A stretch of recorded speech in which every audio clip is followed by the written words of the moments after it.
Check it out, I'm in the house like carpet. And if there's too many heads in my blunt, I won't spark it. I'll put it in my pocket and save it like rocket fuel. Till everybody's gone and it's cool, then I spark it up with my brother. His mama named him Moan, but I call him Moan Lover. And he's more than a cover, he's a quilt.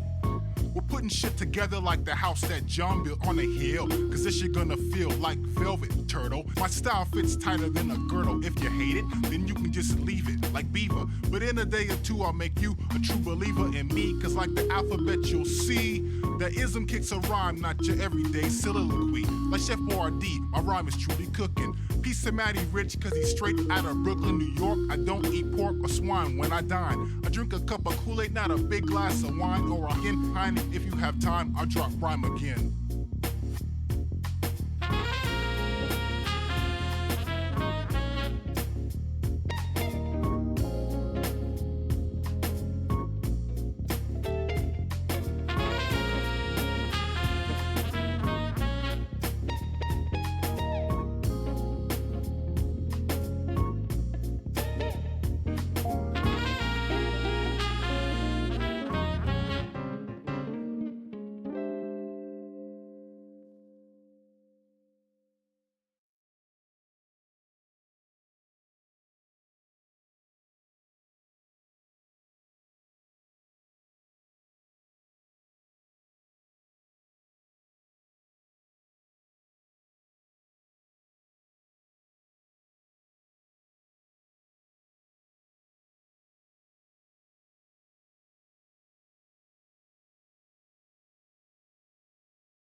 Looking down on the cars on the highway,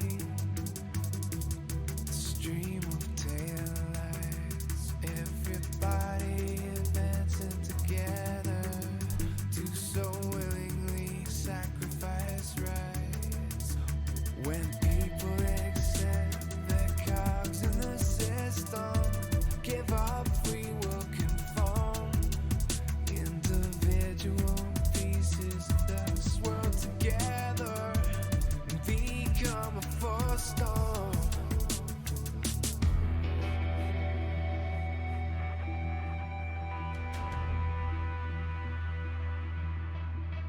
Looking down on the virgin insane, the skyscrapers rise, even men with the greatest intentions stop believing their own lives. We can borrow from the future, but eventually someone's got to pay. The only way out of the cycle is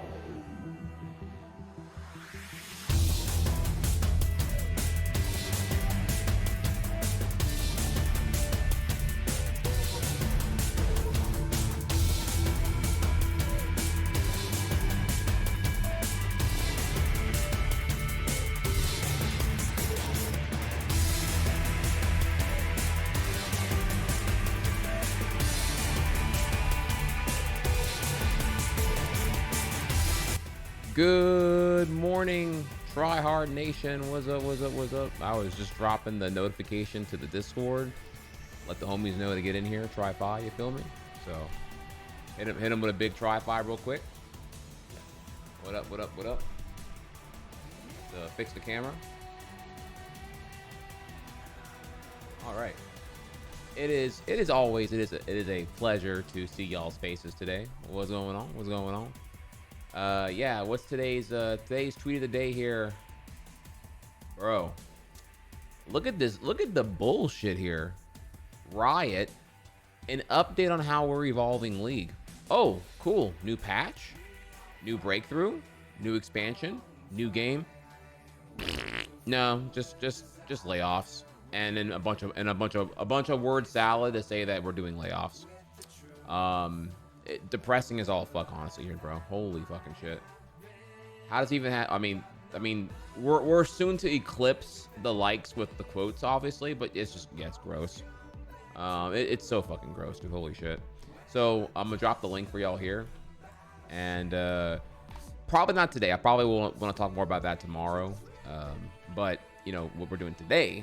Today is a short stream. If you didn't see the schedule here, short stream.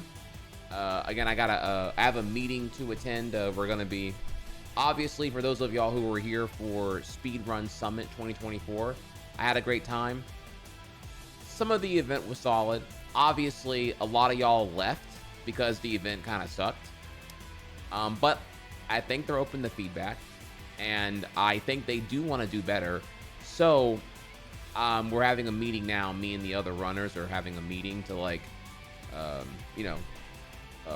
build our I guess our official our official proposal document for what Speedrun Summit 2025 needs to be, because if it's more of this, it just ain't it, bro. You know what I'm saying? So yeah, we're gonna oh shit, my boy, what's up? I don't have too many SpongeBob emotes in Arsenal here, but I'm gonna hit you with the one I got here real quick. So yeah, so obviously Speedrun Summit could be a lot better. I think, again, I don't have to even really, it's not even my opinion, that's the facts, because my community was leaving during that shit, during the gimmick game show stuff. So obviously it can be a lot better here, clearly.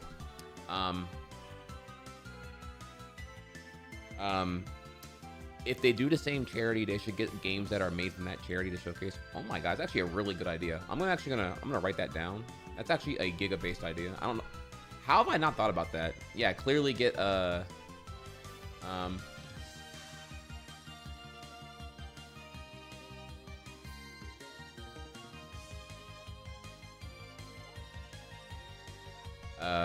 will definitely definitely will throw that in there. I like that idea a lot, actually. Here, yeah, you're right. Urban Arts, why not get them involved more? So that'd be super sick.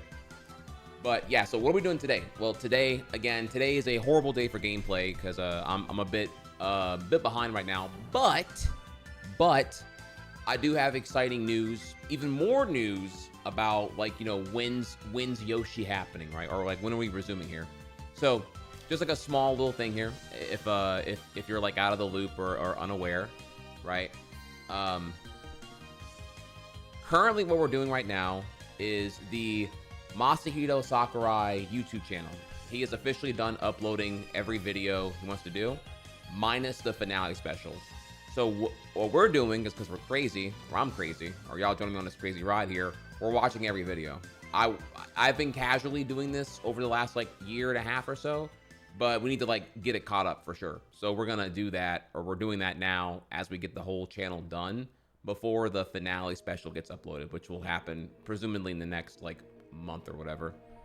So that's what we're doing. We started this, we were on 69, now we're on like 89 or something like that.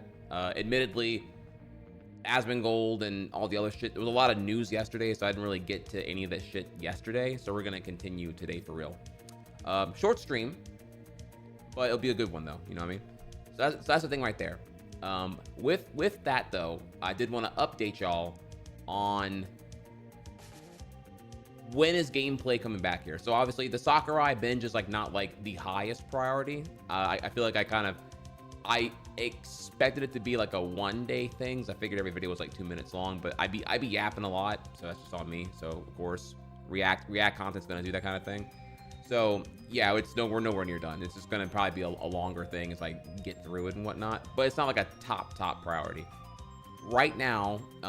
As you all know, I'm currently I'm prioritizing hardcore on the YouTube. My YouTube right now, I'm motivated, I'm gassed up. I saw a slither of like momentum. I'm like, okay, cool, I can fucking do this. So what we're looking to do is deliver on quality content in the relevance of speedrunning pertaining to what has been proven to do well in the past. Yoshi speedrunning, Mario Maker, GameStop employment and GameStop horror stories, and Yu-Gi-Oh. These are the 4 things I gotta deliver the bangers on to reawaken my active subscribers, so that we get the, it'll bleed over to the Twitch, and then we're really gonna be doing better at that point, because obviously where we are right now is not good, for sure. And with that, I need to do more. We got the world record in Golden Yoshi's Island, tight. That video did solid, tight. And then I got reinforced here that, the full run, not tight. Clear. Well, I mean, I knew this. I know people are going to see 2.5 hour runtime and just dip on that shit ASAP. Clearly, it needs to be a more appealing runtime that doesn't require, like, half your free time of any given day to do shit. So, with all that, the question now would be, okay, well, all right, well, when's Yoshi? When's Mario Maker? Mario Maker. I don't know. Maybe I guess tomorrow. Tomorrow regular length stream. We can open with Mario Maker and then close with the Sakurai Binge, because again, it's not top priority. It's just a fun thing we're doing alongside everything else here. Yoshi.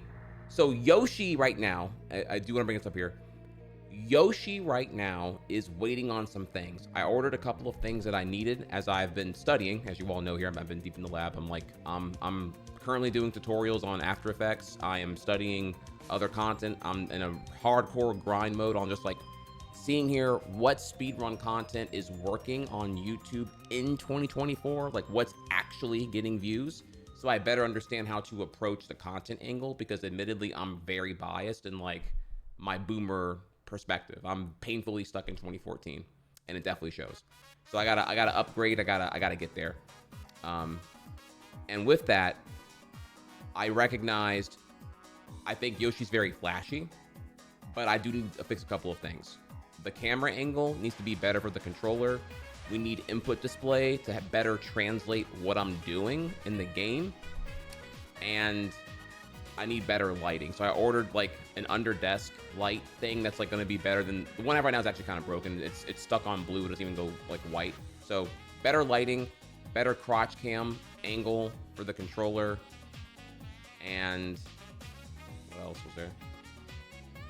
Yeah, so we're waiting on that. That comes in Friday. So once Friday arrives, I'll set it up Saturday, and we should be able to resume Yoshi stuff Saturday. Yeah, well, actually I lied. I should be able to set it up Saturday, but I'm gonna be off Saturday because because Venom. Sorry, this is a bit complicated. Normally I take off Thursdays, but Venom is off Saturday, so we're gonna hang out together and have again, work-life balance. We're gonna hang out together Saturday. So yeah, it comes in Friday. Set it up, whatever. I guess Saturday, Sunday, and I'll be back Sunday. So Yoshi resumes Sunday. A bit complicated there. And this was where I would have a calendar, but I'm not there yet. I'm not like Google Calendar ready yet, but would love to get there. I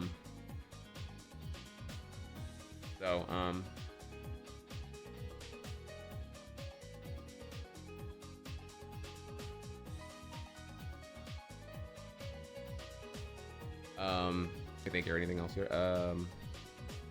So understood there. So today's Wednesday. So Wednesday, short stream, Sakurai video. Tomorrow, full length stream with Brain Fart. Opening Mario Maker, closing Sakurai, or some combination of those two things here. So tomorrow there will be gameplay. And then Friday, Saturday will be my, again, we're actually gonna try to get back to the 5-2 here. So Friday, Saturday will be off. Friday, big work day off for me. Gonna get a lot of shit done relevant to the YouTube. Again, if you haven't seen here, your boy's been active. Obviously, I'm cooking up some top-notch stuff for the main channel, but the alt channel has been active here. So if you're missing out on stuff here, you can go over there. In fact, actually, today's video is the spicy meatball. Again, you don't have to like watch it or whatever here, but if you missed my take on the Asmongold suspension ban, got it right there for you. Make sure to have that up and going ASAP. So I'm just pushing myself on being responsible and kind of going from there. So you can check that out there if you want to. Again, I do think with editing, this is actually main channel worthy, but I don't really want to have like drama be like what's on the main channel right now, given I'm already in a deficit. It needs to be really pristine on what people subscribed for, which is like not this shit. So yeah, it's okay being just like a second channel fodder anyway. So, but yeah, as you can tell here, second channel is thumbnailed, titled, and has been daily uploads since I got my foundation established here, which is great. Same thing for the VOD channel. VOD channel also has been slowly but surely getting there, right? There is a non-zero amount of people who are consuming that, which is totally cool. I'm cool with that. So, take that and run with it there if you want to. Okay. And now that you know all that, we can pretty much actually start today. So I'll back up here and let's take a few questions that I neglected to answer real quick. Kat asking, wouldn't the input display negate the crotch cam? No. Controller cam is for spectacle. That is there to like, because no one knows how to fuck to play Yoshi's Island. Controller cam is helping contextualize how intense the game is, the APM and the button pressing. It is not like, you're not really inferring legitimately what I am doing in the game from the controller cam. It's just there to kind of, oh, okay, this game's way more intense than Mario World 1. Okay, I get that now. You know what I'm saying? Like, because like people don't know how to play it because they don't play it. So it's like, you don't know like what, aiming, eating, shooting, egg shuffling, avoiding slopes, negating lag on every action possible, shit like that. So the controller cam is there to like show you that the game is fucking lit and kind of a spectacle factor, I would say. It's entertaining, not very informative. The input display is there to help make that more understood and cohesive. Also consider here that the input display you're used to seeing is typically a SNES controller diagram with the buttons illuminating when they're being pressed. You can change the overlay or the layout entirely. I intend to just make it more like the emulator display where you'll just see what button is being pressed and have that correspond on top of the controller camera itself. So you'll see it's gonna be I'm in my head I'm cooking up some cool shit here. It's gonna look a lot better. You're gonna really be able to better understand. Like actually I can just show here honestly. Let me okay, a brilliant example of what I'm talking about here. This is what I'm gonna do. I don't have the exact one here for you right now, but I would use some. Here's a GameCube one, right? This is a really popular GameCube input display widget, module, whatever. I'm going to get one like this, and I will put it on top of or in the bottom third of the controller cam itself. So it'll be you know what I'm saying? So like you'll have like a better idea of what's actually happening. It's more informative, right? So again, this is me like in the lab hardcore. I'm thinking about I'm thinking YouTube here now. I'm thinking like, okay, what is it that Yoshi is a good game to watch? The challenge is no one's played it, and therefore they don't understand it. So I have to bridge the understanding a little bit more. I got to use every tool I can to make it as intuitive to follow as possible. So that's kind of where I'm getting at now. So that's what we're cooking up here, y'all. I'm reviewing and looking at everything. And the more videos, the more speedrun YouTube videos that I'm encountering that are doing well in 2024, that to me is the more data I have for making the right decisions. Because right now, I admit, I want to guess as little as possible. I want to apply my effort in editing videos that I have more data on, doing the right thing that resonates with an audience.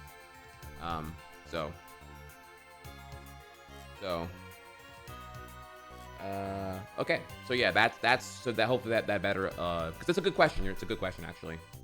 But yeah, hopefully that helps there a little bit more. And then next thing is the Analogue 3D. Drop a link. I actually didn't know. Is that the 64 thing, or like the N64 analog, or like what? I have not. I'm guessing it's already sold out here, right?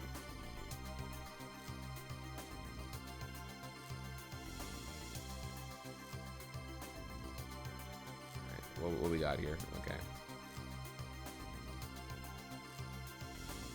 All right, the future is here. 64, 4K, da da da da. Every 64 game compatible ever. Region free, Bluetooth. Da da da da da da. Oh fuck yeah, dude. 100% compatibility. Okay, I mean, hell yeah, bro. All right, remind me again. How much does what is the cost on an RGB modded N64? Like, what is that like running these days? I'm assuming it's already sold out. I should probably like check before I start talking about it. I obviously I want one. Or I'm already fucked.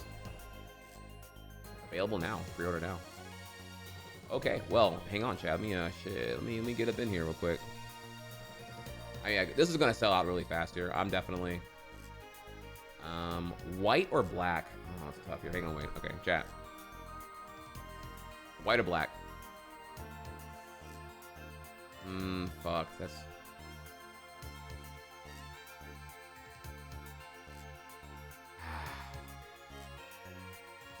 Damn it, I'm so mixed on this, honestly.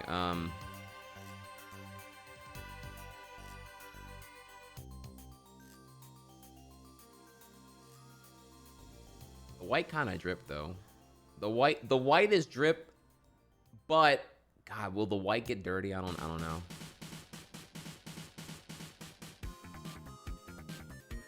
Yeah, the yellowing got me kind of sus, I admit.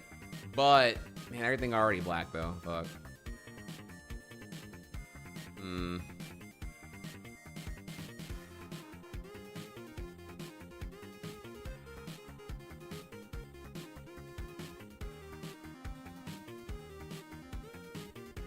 me see again. Hang on.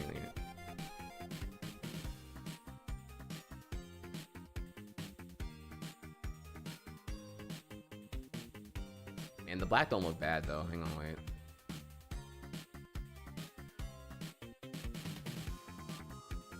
Damn it, I think I gotta go with the black, y'all. I'm looking at the cartridges, bro. Like, cartridge game. Damn, bro.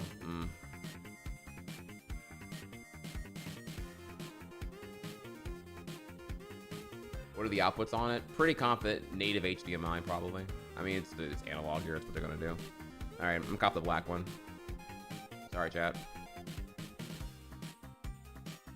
Oh, okay. No. Okay. Okay, there's no pre-ordering today. All right. Okay, this is extra terrible actually. So, why didn't you tell me that, chat? Why would you leave me on like that? Okay.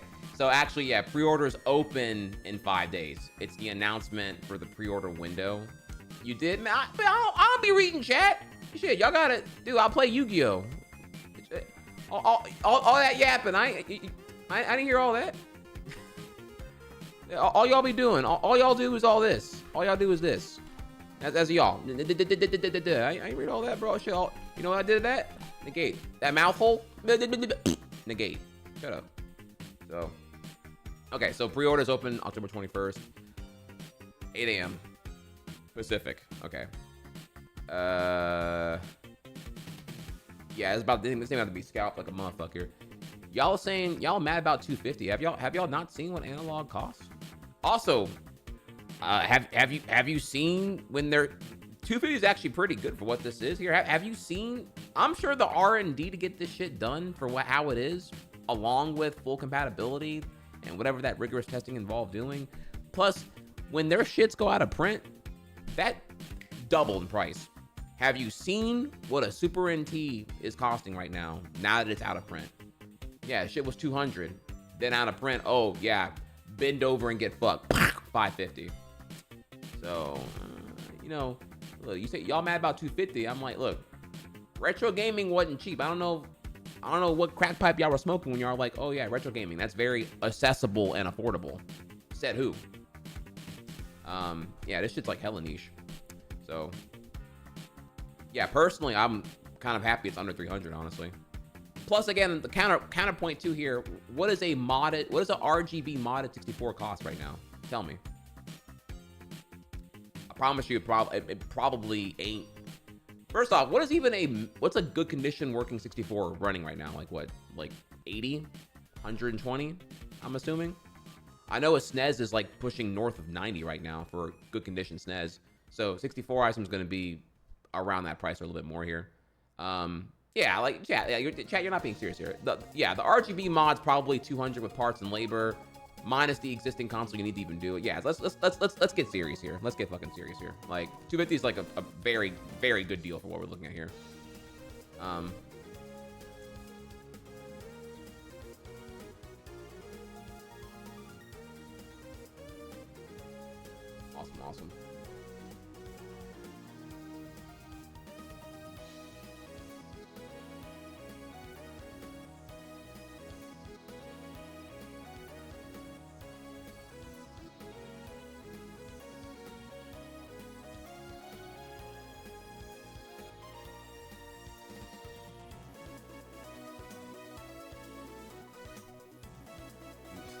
64 emulation is still dog shit, so I welcome this. Bars. Okay. All right. Well, $399 is too expensive for a console. I mean, oh yeah, I want a link. There you go. I mean, look, I don't know. I mean, you can get a Switch Lite for 200 if you want. Lamau, pretty sure you can get a used Switch now for probably 200, maybe even 180 if you find the right deal. Steam Deck first gen 64 gig, yikes, can probably be copped for, I'm gonna guess here, 250 now if you get the 64 gig deck. I mean, it's not the best value clearly here, but if you're like broke and you want something, under 300, there's that, which I'd argue is probably your best buy. I mean, if the person asking for a thing 399 is too high, and really what they're crying about is a PS5 price, I mean, they're a fraud. They're a fake gamer, honestly. Like, clearly, like, bro, in a world now where you can Steam Deck and just dock the shit and then do HDMI output, I don't want, dude, we're done. We're done. You're not serious here, honestly. Cop a deck, dock it to the TV, dirt cheap. Like, I don't want, dude, these excuses are silly now. And then, bonus points here, you can get a 1 terabyte micro SD for what, like 40 now? Like, the excuses are no longer there. There are too many good games on Steam Marketplace. Everything is pretty affordable now if you're not being an idiot about it. Well, that's why when I said fraud and fake gamer, really the code word here is normie. I'm just, of course, we're talking about normies here. So yeah, clearly if you're looking for a PS5 in 2024, you're a normie. Like, let's be real here. Like, let's be totally real. Like, there is zero reason to buy a PS5 now unless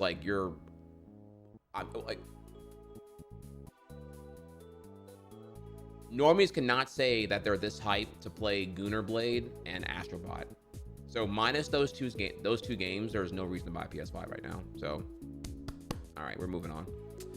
And we're done. Case closed. Moving on. It's a skill issue. Wake up.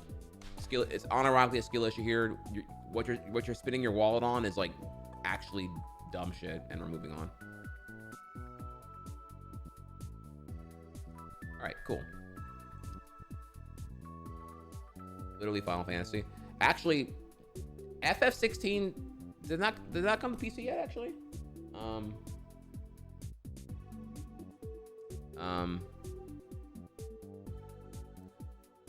Yeah, so I was gonna say, like, even FF's on PC now, so yeah, we're again extra good there. And if you can tuck your dick in, wait for the winter Steam sale, I'm sure 16 will drop in price even further.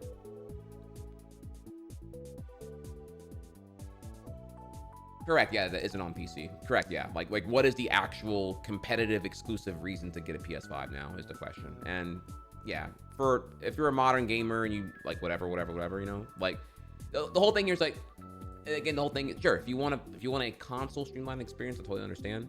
But again, this scenario we're entertaining right now is the prospective buyer who is complaining about $399 price tag. Okay, well, if you're complaining about that, here are the options. If you're still complaining about it after reviewing the options, then you're just skill issue. Sorry. Okay, and with that, y'all, we can now come back over to Sakurai, because it is now time to do our thing here. We got about 3 hours to kill and vibe. I'm ready for it.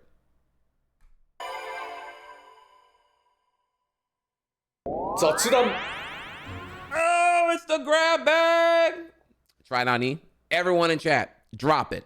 You know that this is like a hype train right now. Grab bag on the opening video. Try Nani right now. Let's go. 長い年月労力をかけてついにゲームが完成した。おめでとう。完成版が納品された時のことをマスターアップと言います。マスターアップを迎えた時はさぞスッキリする瞬間だろうと思われるかもしれませんが、正直に言えば必ずしもそうではありません。そこに至るまでに何かを捨てるような厳しい判断もあったはず。オンラインアップデートが可能ならマスターアップ版で取りこぼしがあった問題解決を続けることになるかも。どちらかというと傷ついているようなことの方が多いかもしれません。いやー、漏れなくそうだったかもしれないな。しかし辛苦を共にしたスタッフにはお疲れ様でしたと言いたい。ファミコンやゲームボーイの時代、今ほど、ネットが広がっていませんでしたから、出来上がったゲームはハンドキャリーで送っていました。冗談のような話ですが、東京でロムが完成したらそのロムを握りしめ新幹線に乗り、京都の任天堂本社や宇治工場に直接運ぶという、まだ望みもなかったり、出来たてだったりした時代の頃です。これはなかなか緊張感がある旅になりますよ。秘匿の塊を持って遠くに行くわけですからね。Yes.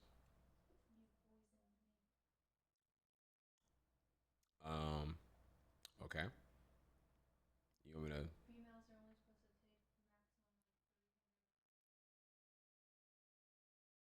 Oh.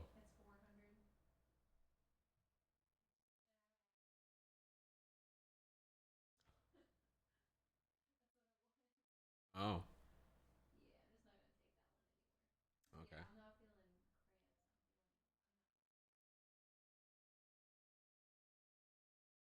I'm sorry.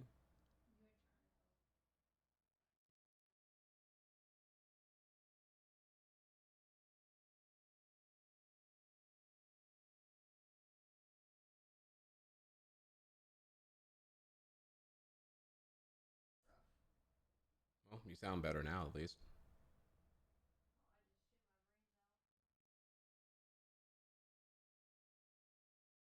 Get there. Don't forget Buttercup, because. Sorry. Okay. So chat.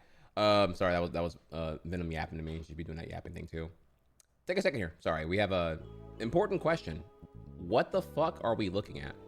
Great question, actually. So, title: watching every Masahiro Sakurai YouTube video ever. Okay, title's pretty direct here. And then, so you may be wondering here, well, who the fuck is that? Okay, that's fair.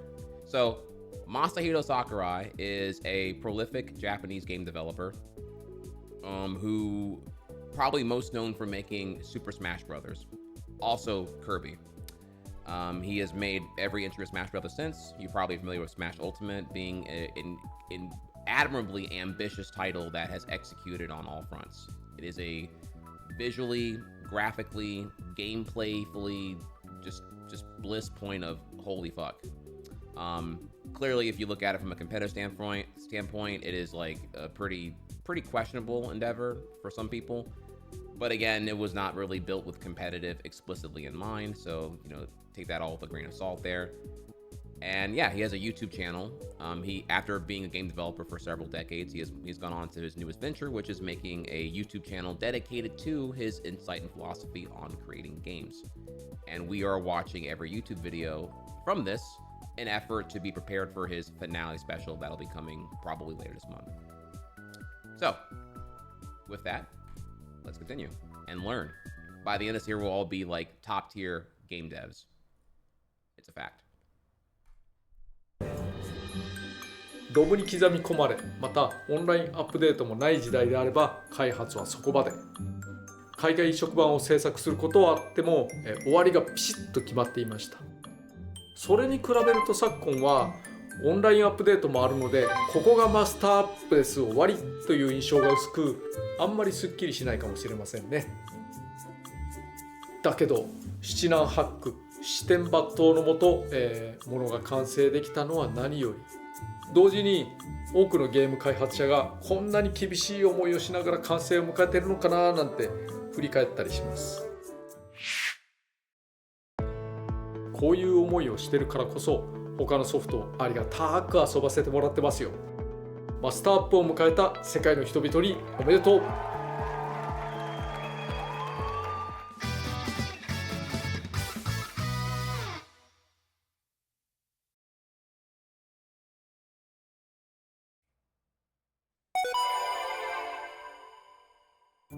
開発チームに人が10人いたら10人分の仕事になるというわけではありません。場合によりますが、10人いたらおよそ7人分ぐらいの作業量ですかね。それはマネージメントの仕事が増えるからです。つまり人を管理するための仕事。100% 自らの仕事に専念できる人がいたとしても、それだけではチームが回りません。その仕事の量や方向を管理する人、それを会社などの団体とやり取りする人は最低限必要です。それ以外にも制作物の方向性を定めて監修するということは必要です。ディレクターが直接やることもあるだろうし、一定以上の大きさの作品ならリードデザイナーとかリードプログラマーがいてクオリティコントロールをすることもあるのではないかなと思います。有能な人がリーダーになることで自らの制作物を量産できないということはよくあります。ゲーム制作経験が深い人がマネージメントに回ることで、その人が作れた分の成果物が得られないということももちろんあります。だけどチームってそういうものです。実力のある人がブレインになり、制作物の方向性やクオリティを整え、チームの運営を円滑にして先に進む。数人で行う小さいプロジェクトなら人がフルに動くことができるかもしれないけれども、チームが大きくなればなるほど運営のための力というのが必要になります。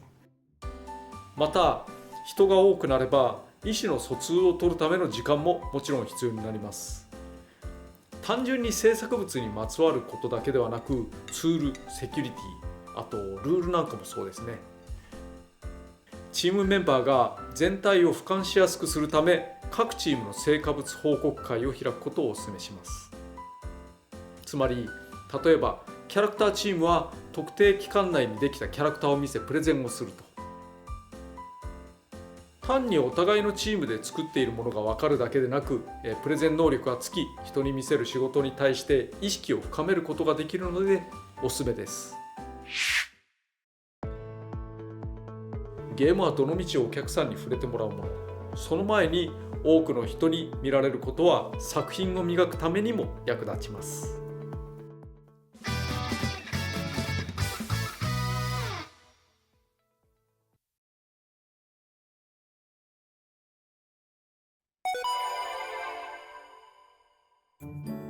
例えば 2D あるいは 3D 格闘ゲームでもしも効果音が本当にリアルな音であればここまで受け入れられることはなかったでしょう。こんな感じリアルな音って最も評判が良いと思われるストリートファイター2初代の音。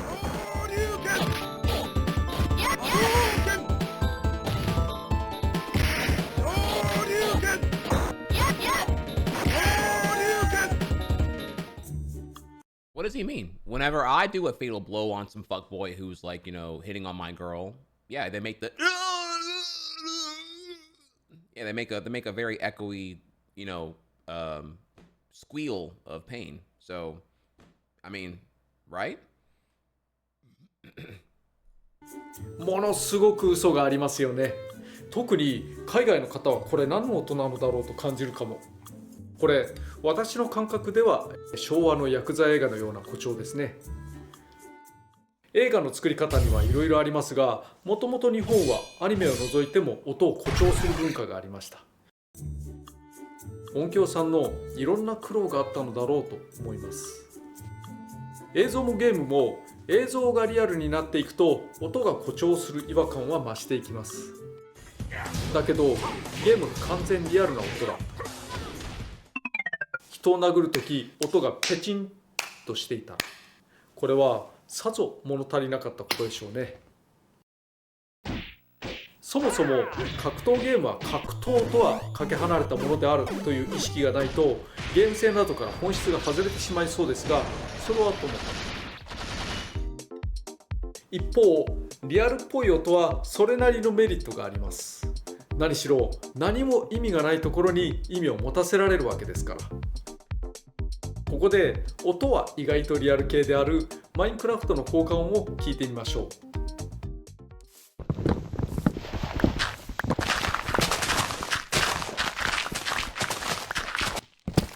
音をリアルにすることで人は情報量を補完できます。例えばクラフト時、コンコンコンコンという音がすることで何の物体をどう作ったのかがイメージできます。ごく簡単なグラフィックで粗いテクスチャーしかない6面体がちゃんと木や石の重みを持っているように感じられます。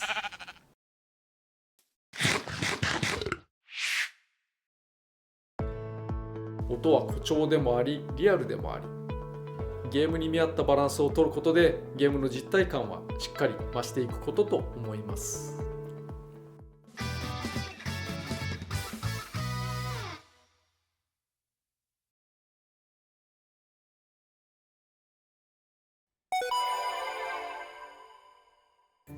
グラフィック監修をする際、実際に調整後を見せてみるに越したことはないんですよね。ほんの少しだけ背景類に対する監修画像の例を挙げたいと思います。Ooh, exciting. これがアーティストから上がってきたもの。スピリッツが探索をする時の洞窟背景ですね。これだと色彩が地味だからこうしてほしいと私がレタッチした画像がこれ。比較するとこうなります。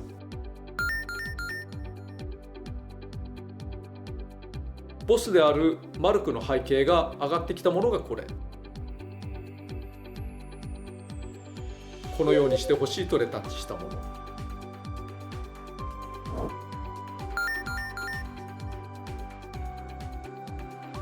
灯火の星の通路。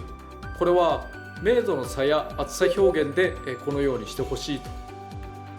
目に痛いのでマグマ部分をまばゆくはしません。こ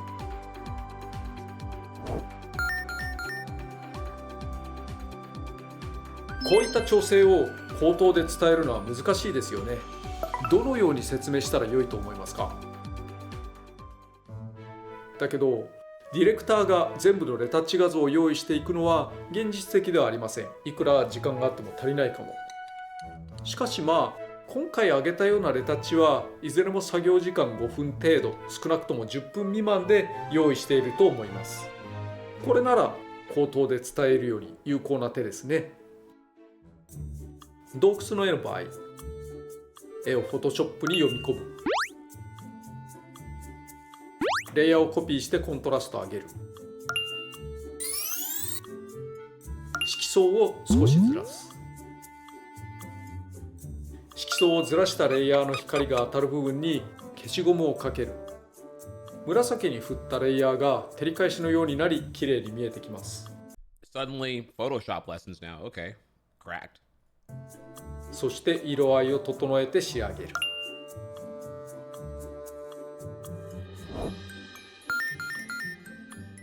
単色気味だった背景に複雑な色合いが噛み合うことでより良くなったことがわかるのではないかなと思います。ちなみに私はペンタブを使いません。マウスだけ。もちろんレタッチは All right, did you follow that chat? Now comes the tester. Okay, you're about to get that ass. All right, so first we gotta copy it. Okay, then we need to go to Photoshop. Okay,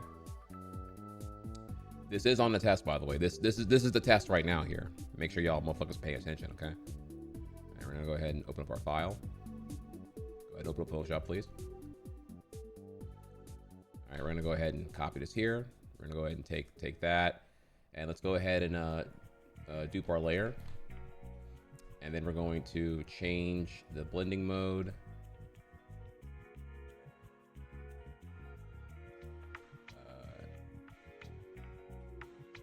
Forget if we did overlay, if we did like something kind of like color dodge. I forget which one we actually did here, but we're going to come in here now on that one. Take the second layer, and then we're gonna go ahead and bump our eraser a little bit bigger. We're gonna come here and we're gonna drop. Was it keep the area where the light was hitting? Is that what it was?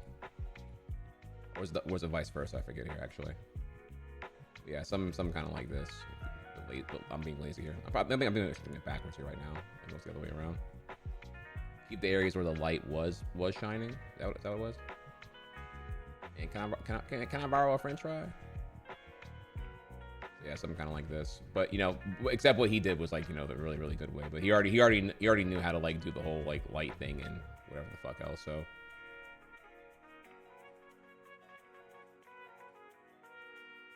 all right, Sakurai judging my work right now. Oh. Did I do a good job, Mr. Sakurai?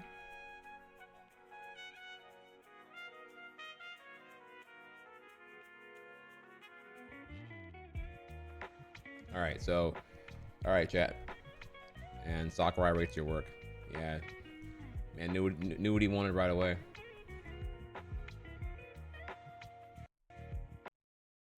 洞窟の絵の場合、わかるのではないかなと思います。ちなみに私はペンタブを使いません。マウスだけ。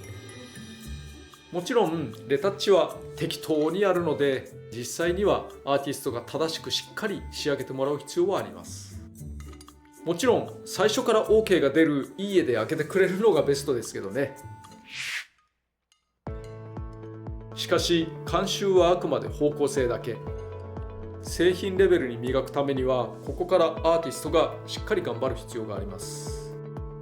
こういった監修ネタはいろいろあるので、好評だったらさらにお見せするかもしれません。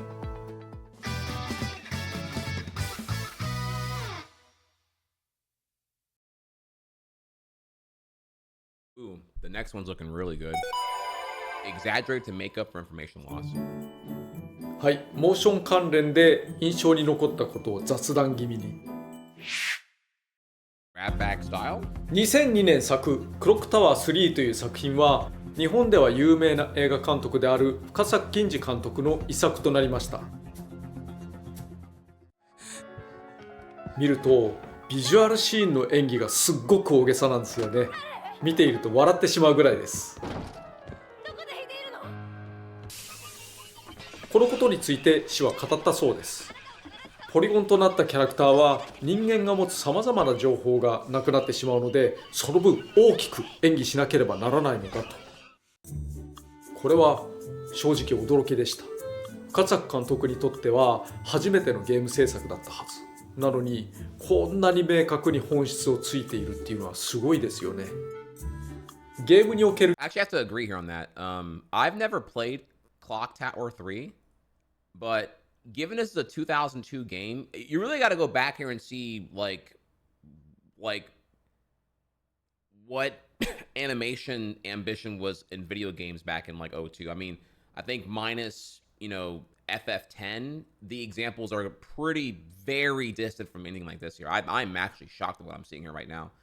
Like the amount of characters like interacting with static objects and having to having to convey like weight and mass, all that's like really not native and pretty fucking hard to do. You have to like honestly probably utilize some animation principles to really get that going in Polygon at this time, I would say. ビジュアルシーンの演技がすっごく大げさなんですよね。見ていると笑ってしまうぐらいです。このことについて氏は語ったそうです。ポリゴンとなったキャラクターは人間が持つさまざまな情報がなくなってしまうので、その分大きく演技しなければならないのだと。これは正直驚きでした。カツァク監督にとっては初めてのゲーム制作だったはず。なのにこんなに明確に本質をついているっていうのはすごいですよね。ゲームにおけるキャラクター、範囲が広いですが、アニメーションなども含めて実際には存在しないものです。だから大げさに振る舞ってちょうど。モーションキャプチャーでモーションを取ってきてもそのままでは使い物にならないのが普通です。ゲームのジャンルにもよりますが、かなり大きく動かしてちょうどいいぐらい。画面に対するキャラクターの大きさも影響します。画面が近くキャラクターが大きければまだ良かった要素も、キャラクターが小さいとか遠くにいるだけで随分ちんまりとした動きに感じられることもあります。アクションゲームなら駆け引きや操作感などにもよってまた大きく異なることだろうと思いますが、基本的にはドーンと大きく堂々と動かす。剣を振るアクションだからただ剣を振らせるということに意識を向けるだけでは物足りません。クロックタワー3とは時代も違うし、それが良かったかというわけでもないんですけれども、何らかの参考にできる話かと思います。情報が減る分大回りに動かして誇張する。画面上の存在感、大きさ。 Has anyone here played Clock Tower 3? I'm pretty interested now actually that I'm seeing in here. 操作感なども意識しつつガツンと大きく動かしてみましょう。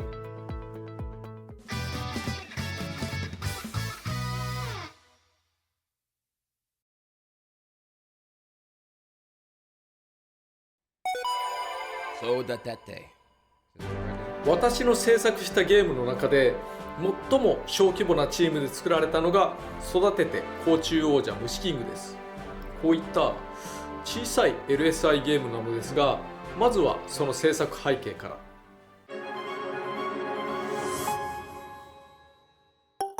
甲虫王者虫キングというカード型アーケードゲームがありました。2003年リリースです。100円入れるとカブトムシやクワガタが描かれたカードが排出され、それをバーコードリーダーで読み込むと、カードに描かれている昆虫同士でバトルができます。バトルの方式はじゃんけん。虫ごとに強いじゃんけんの手が決まっており、そこが駆け引きになりました。有利なパワーを出すのか、裏をかくのかなど読み合いが生まれます。海外の人や若年層には少しイメージしにくいかもしれませんが、虫キングは小学校低学年を中心にかなりヒットしています。とはいうものの大人だってプレイしてましたけどね。私がこの企画を手掛けることになったきっかけは、当時セガの竹崎正さんに依頼されたこと。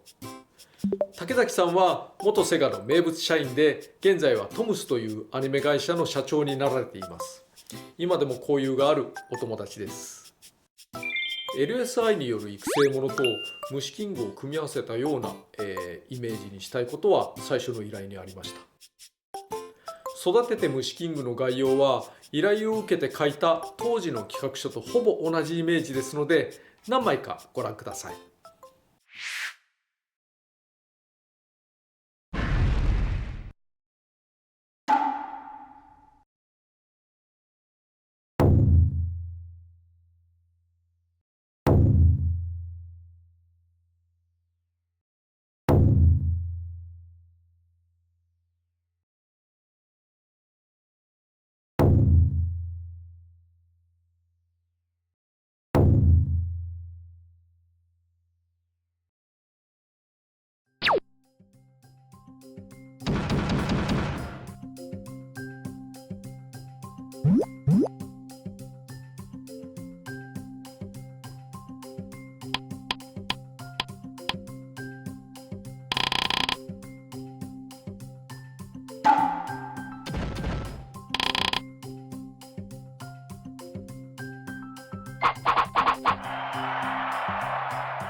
Dots.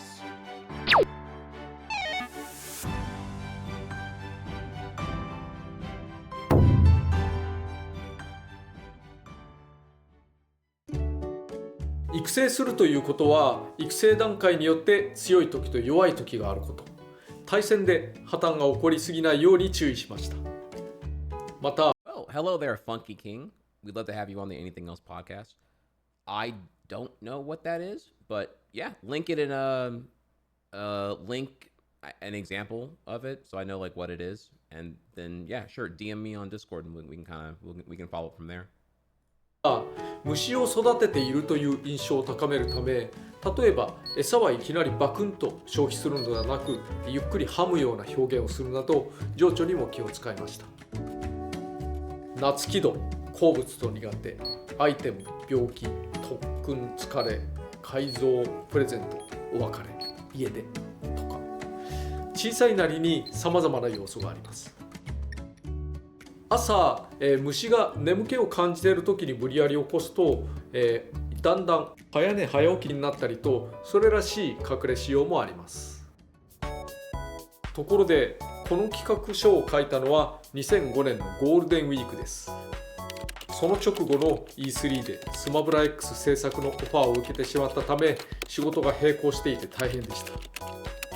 それと実はこの時点でテレワーク的なことをしています。当時の言い方では双方ですが、関係者がセガで集まって打ち合わせをしたのはたった数回。あとはメール。Chat. From now on, my stream room, that's a Soho, okay? That's the Soho. Understand, all right? It's you wouldn't know the acronym, okay? Because you're not in on the industry lingo. But yeah, it's a Soho. メールやネットワークでのやり取りで完成までこぎつけました。なおプログラムは、ドラゴンクエスト3、4のメインプログラマーだった内藤寛さん。見るからに凄腕でした。開発は1メートル四方弱の開発基板で行われています。普通の木板の上に基板などが取り付けられているという。一部、スマブラ X の開発体制と被ったため、基板を隠しながら仕事をしなければいけなくて、それは大変でした。完成まで製品版としての、携帯型にして試せるという時期がありませんでした。それにより完成した時に問題が起こります。開発基板と処理速度が違ったのか、想定よりも腹減りが早いという。すぐに腹減りになるので少しストレスがたまる仕様になってしまいました。これは痛恨です。もっともゲーム自体は面白く遊べたと思います。赤外線通信の対戦も面白かったです。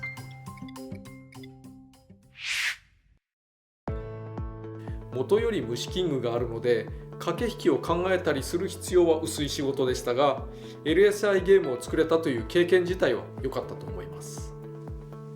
さて次の企画コンセプトのカテゴリーは、その開発時期がかぶったという大乱闘スマッシュブラザーズ X のお話です。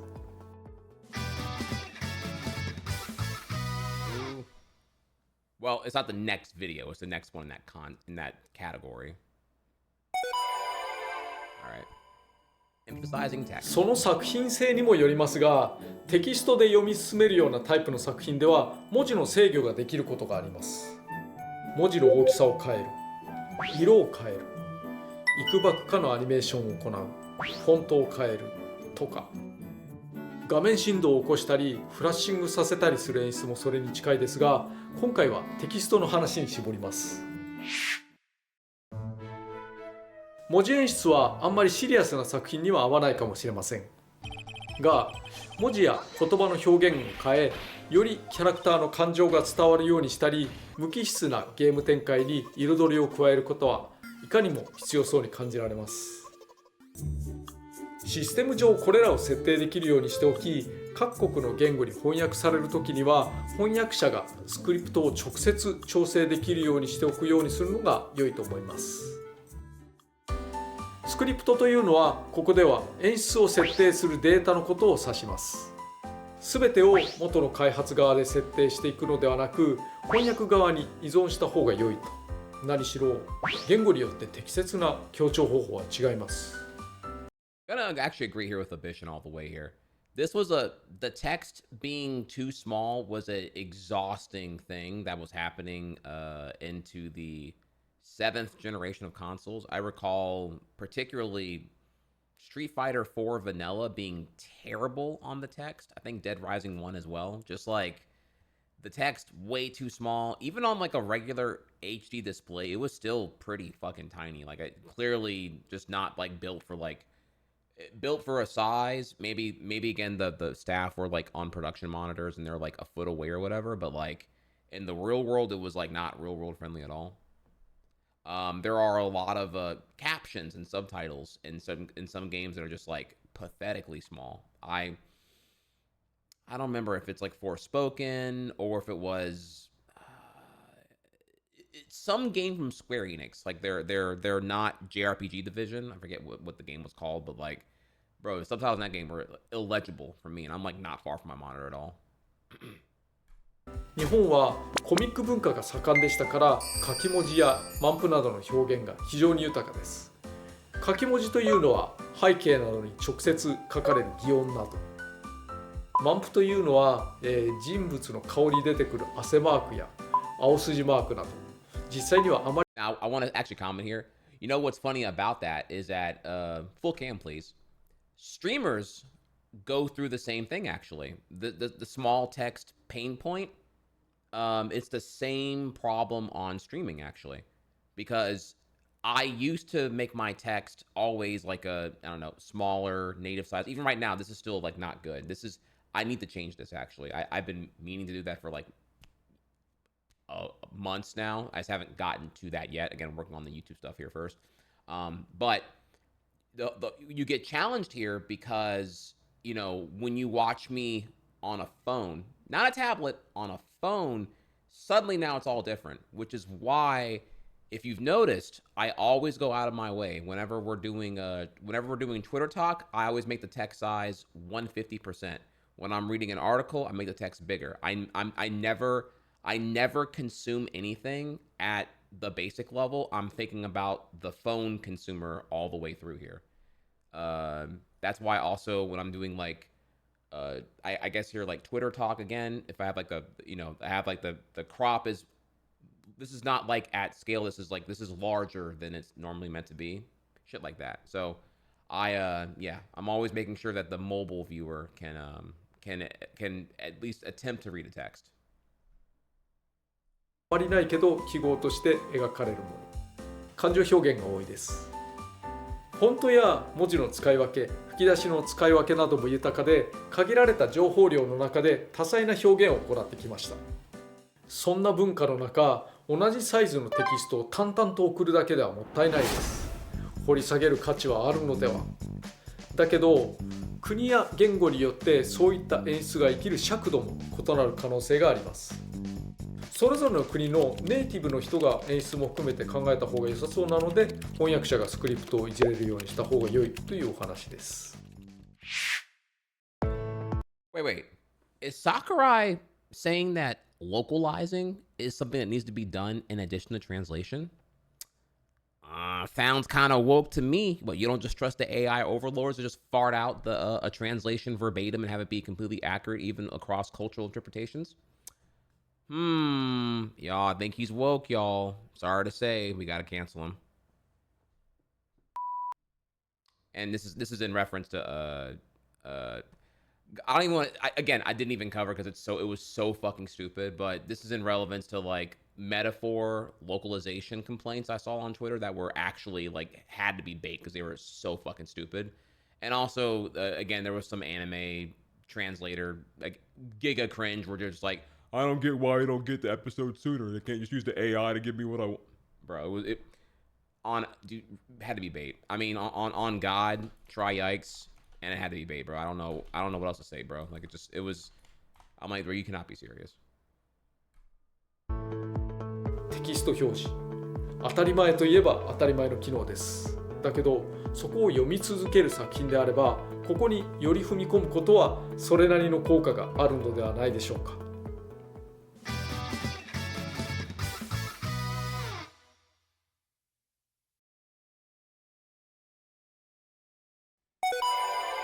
It gets to manage tasks. Okay. 今回の話はチーム運営カテゴリーよりかも。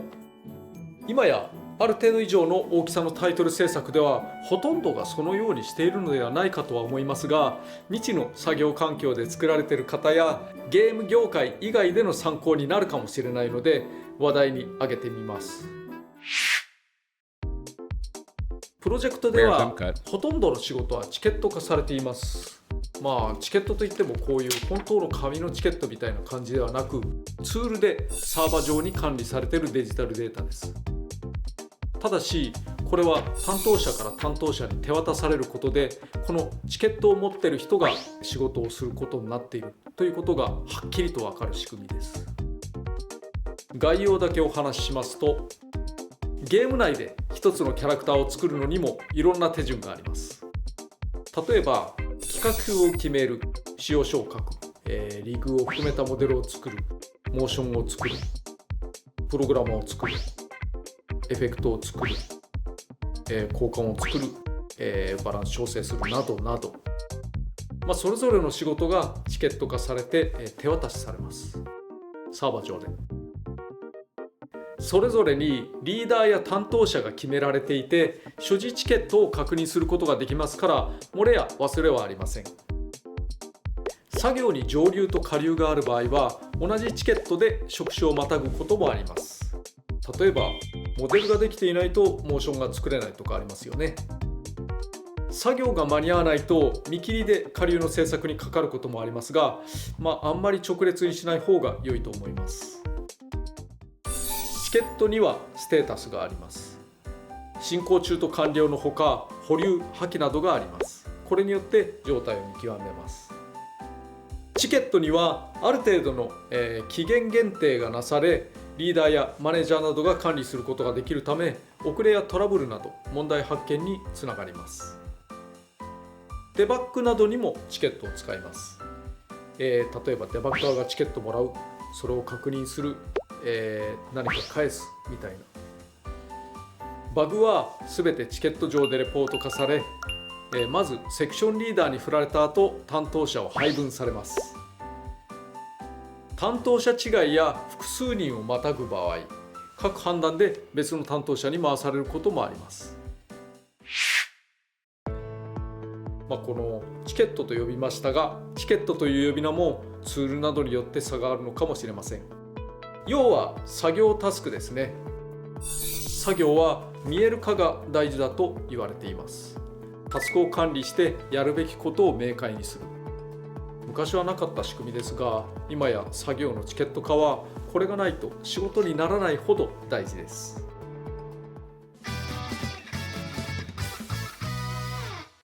Could you imagine, like, I mean, I'm trying to imagine here, like, any game of any size being made and not using some kind of like planning software.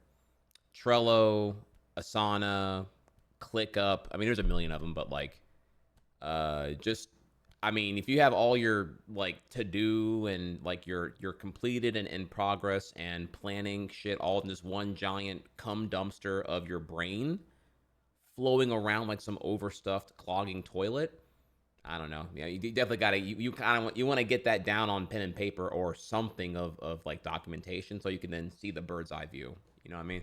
For sure. I can't imagine anyone like this is like obviously like to me, giga common sense. Because like how else are you going to like bring like clarity to the chaos of creativity if you don't have like some kind of like capability to observe the bird's eye view of how your progress is tracking for your destination of being complete. So yeah, for sure.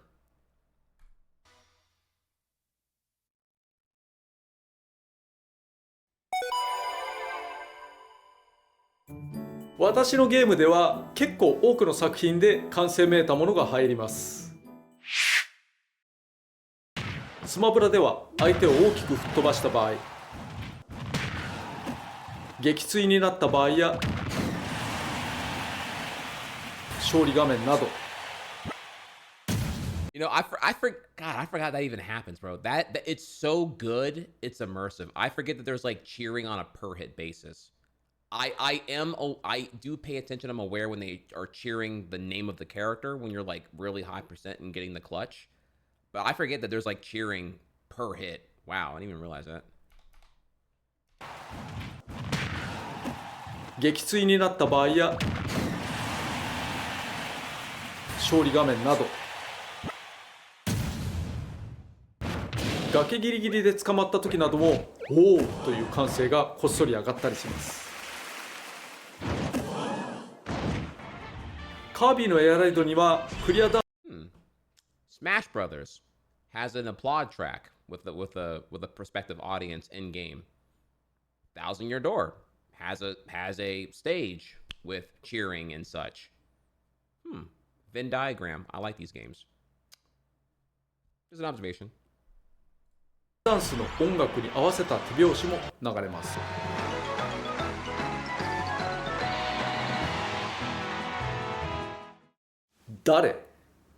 これ誰がやってる設定なの？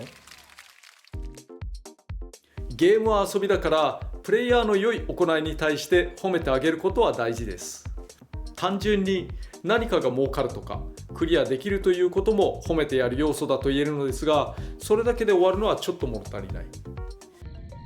そもそも報酬を出すのはゲームのお約束的にそうしただけで褒めてやるという観点で設定されたものではないですね。新三国無双などでは撃破数などに応じて味方武将がプレイヤーを褒めちぎります。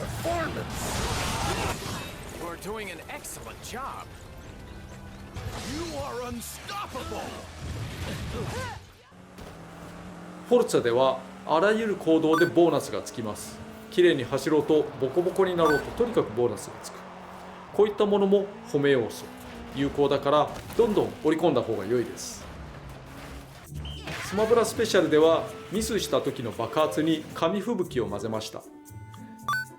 ミスをしたという観点からはとてもおかしな表現なのですが、撃墜した側を華やかに褒めているエフェクトです。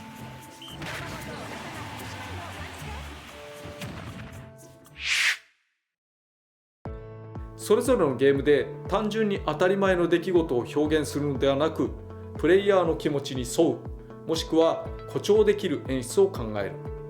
直接的にも間接的にも褒め殺して差し上げましょう。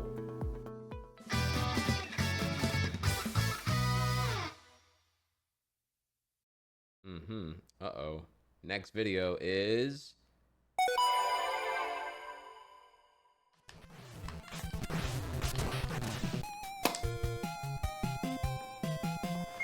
雑談。 Grab bag!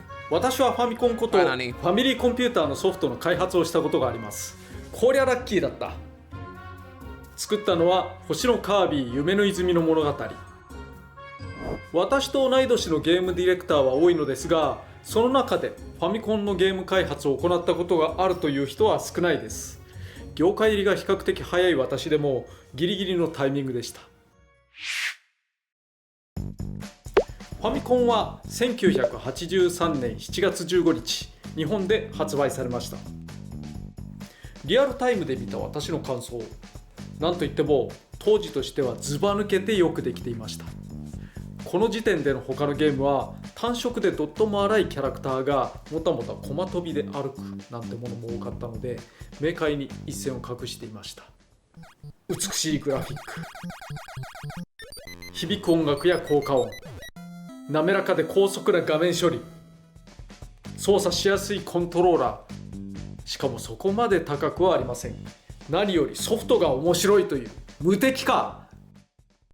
ゲームセンターの人気作ドンキーコングがほぼそのままのゲーム性で遊べてしまう。これは衝撃的でした。私も発売した1983年に買っています。ボタンは四角でした。これ当時から使っていたファミコンのコントローラーです。もう朽ちてボロボロですが、ボタンがめり込まずによく頑張ったなと。四角ボタンはゴム製で使い込みすぎるとめり込んで戻ってこないことがありました。その後丸ボタンになったのですが、四角ボタンモデルは最初の1年と少しぐらいしかなかったんじゃないかなと思います。ハードのことだから分かんないけど。海外では2年後の1985年に任天堂エンターテインメントシステム、略して NES として登場しています。北米が最初。Important to take a second here and do some a small little injection of like god tier gamer lore that only I can give you right now. Friendly reminder here that yes, the NES came out in Japan following the 1982 video game crash, which I'm sure you're familiar with here, with this Atari comically overextending with garbage like Pac-Man for the Atari and E.T. for the Atari, both being total slop that was shitted out in 6 weeks in time for holiday 82. Games were notoriously terrible. Both were printed at the millions of units sold, or millions of units to be sold, in hopes for Atari just to shit out shovelware to a mass audience because video games were just comically, fodder to print money, I guess, or whatever, right? And this is all important and relevant here because the saturation of garbage in the video game market led to the crash in 82, accelerated and caused in part by Atari's mishandling of honestly everything. Following that, Nintendo does the NES in 83 in Japan. It comes to the States eventually in 85. Important note in that time gap here is that Nintendo had no US division. Nintendo of America didn't exist. NOJ was there in 83, or it existed, but in a way didn't exist in 83. That was what came to be, which eventually released the NES in 85 in the States, or North American territories. I don't know if Canada was included or not here. And super duper fun fact, very underrepresented fact here, Nintendo initially approached Atari about, hey, we don't know USA. We don't know North America. We're Japanese. We're Japanese. We need an American partner to distribute the NES in the States. We know that you are familiar with this here. We would love to have you partner and do that. Atari actually was going to be the publisher, territory, distributor, whatever you want to call it here. They were going to be the face of. They were going to do whatever Nintendo of Japan wanted, and Nintendo of America didn't exist. This actually fell apart because I remember the exact thing here. At a trade show in 83, presumably, or early 84,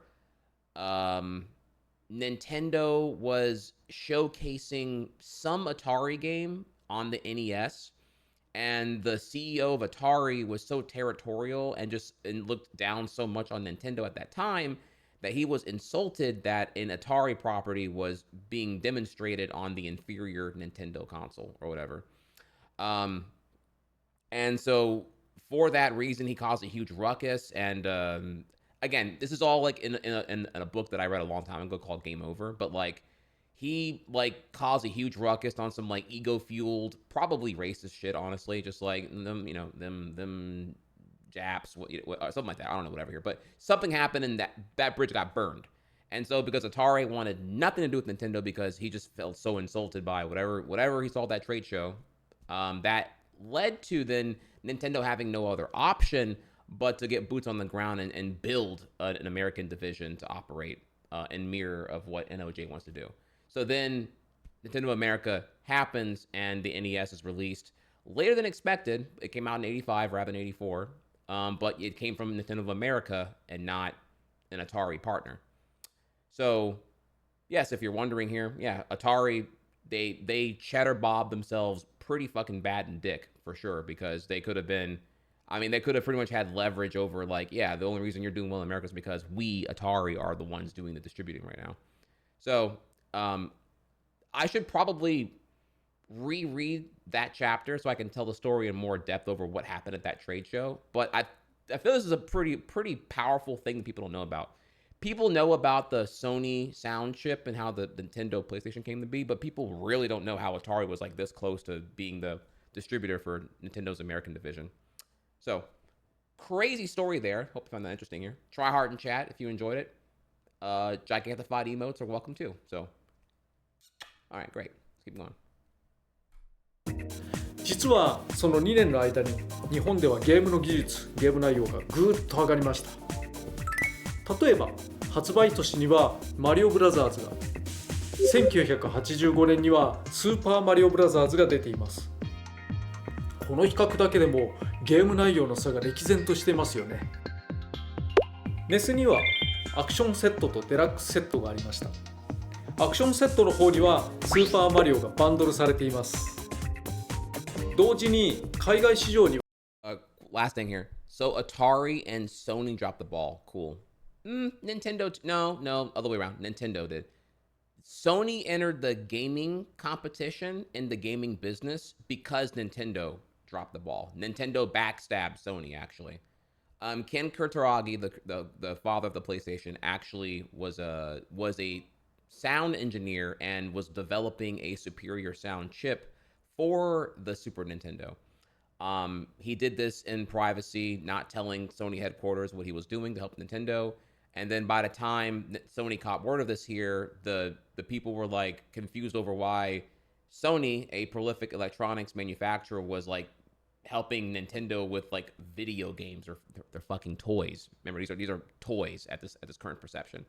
And the sound chip project was then evolving into having Sony come on board to help bring the Super Nintendo in the world of polygonal graphics, which was going to be a compact disc CD add-on to the expansion slot that was never utilized for the Super Nintendo, dubbed the Nintendo PlayStation.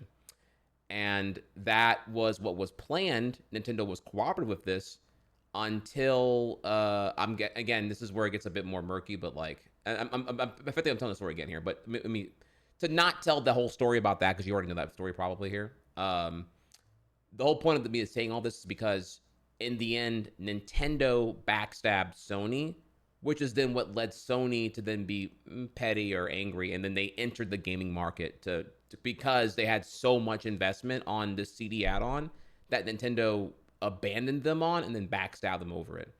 So that's so Nintendo was why the PlayStation exists currently right now.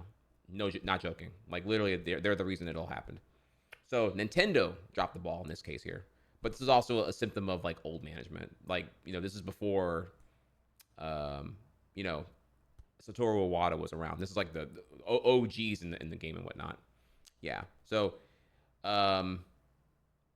also, I mean, look, they all drop balls here for being real here. Like Atari fumbled hard on Nintendo in a really preventable and cocky and stupid way. Nintendo fumbled and led to Sony entering the market altogether here.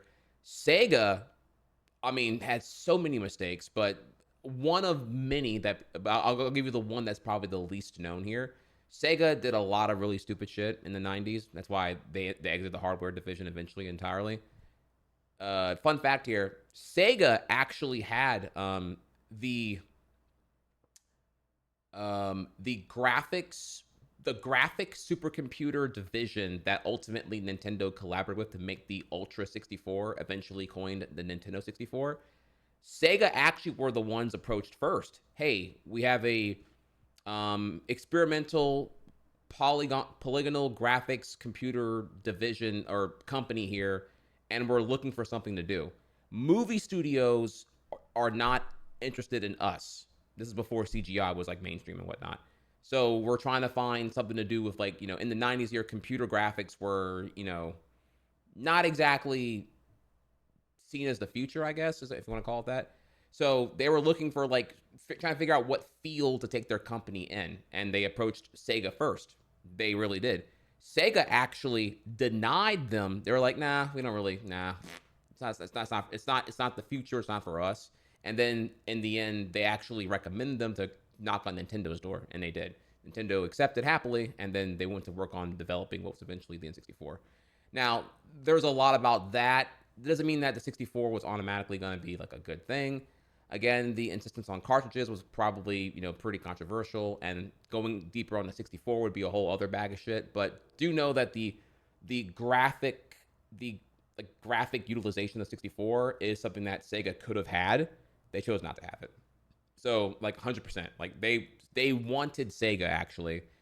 They had to knock on Nintendo's door, and they were surprised Nintendo accepted, actually. So yeah, Sega fumbled, Nintendo fumbles, Atari fumbles, Sony fumbles. I mean, fuck, PS3 to a degree, fuck PS4, certainly, PS5 Pro, whatever the fuck that is. Sony with the being the last one to hold out on what's it called here, cross-platform lobbies. Remember that? Minecraft and Fortnite were notoriously not Sony compatible because Sony wanted the security concerns addressed here, even though PSN's one of the most leaks and hacks ever here. Holy fuck.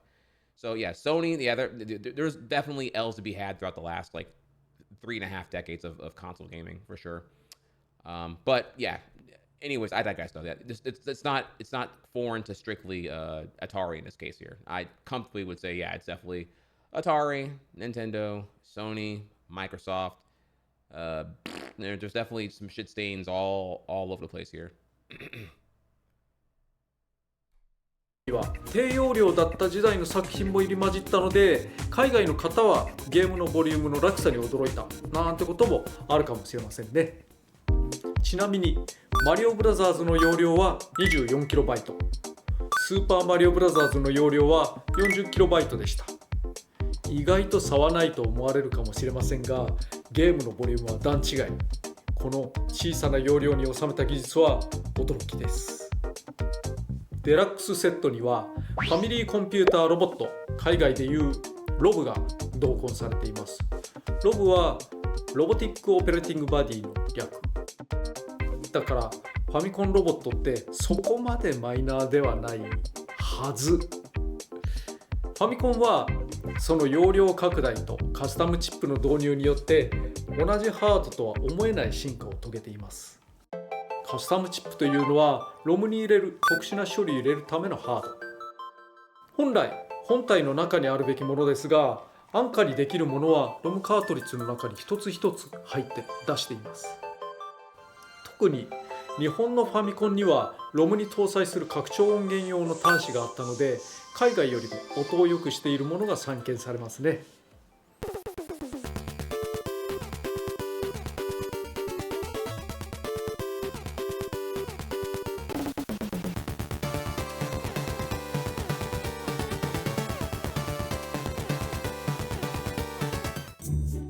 1980年代中期から後半、日本ではファミコンブームが巻き起こりました。特に1988年のドラゴンクエスト3は社会現象ともいえるほどの人気で、多くの人が深夜早朝からお店に並んでいました。瞬殺されるほど人気のものがあったら、早朝からお店に並ぶという文化は当時からありました。むしろ予約や通販がない分顕著だったかも。私も限られたディスクシステムをそうやって発売日に買いました。ファミコンのカートリッジは子供には高かったですが、買えるソフトに限りがあってもそれなりに多くを楽しめてました。ファミコンのシェアは圧倒的だったため、みんながこぞって遊ぶと高いカートリッジも貸し借りがしやすくなるという文化が生まれます。市場の形成も含めて、もしもファミコンがなかったらゲーム業界の形も異なっていたことでしょう。有名なハードなので今でもゲームを遊べる機会は多いでしょうけれど、当時は当時で夢のマシンだったということを話しておきたいと思いました。終わり。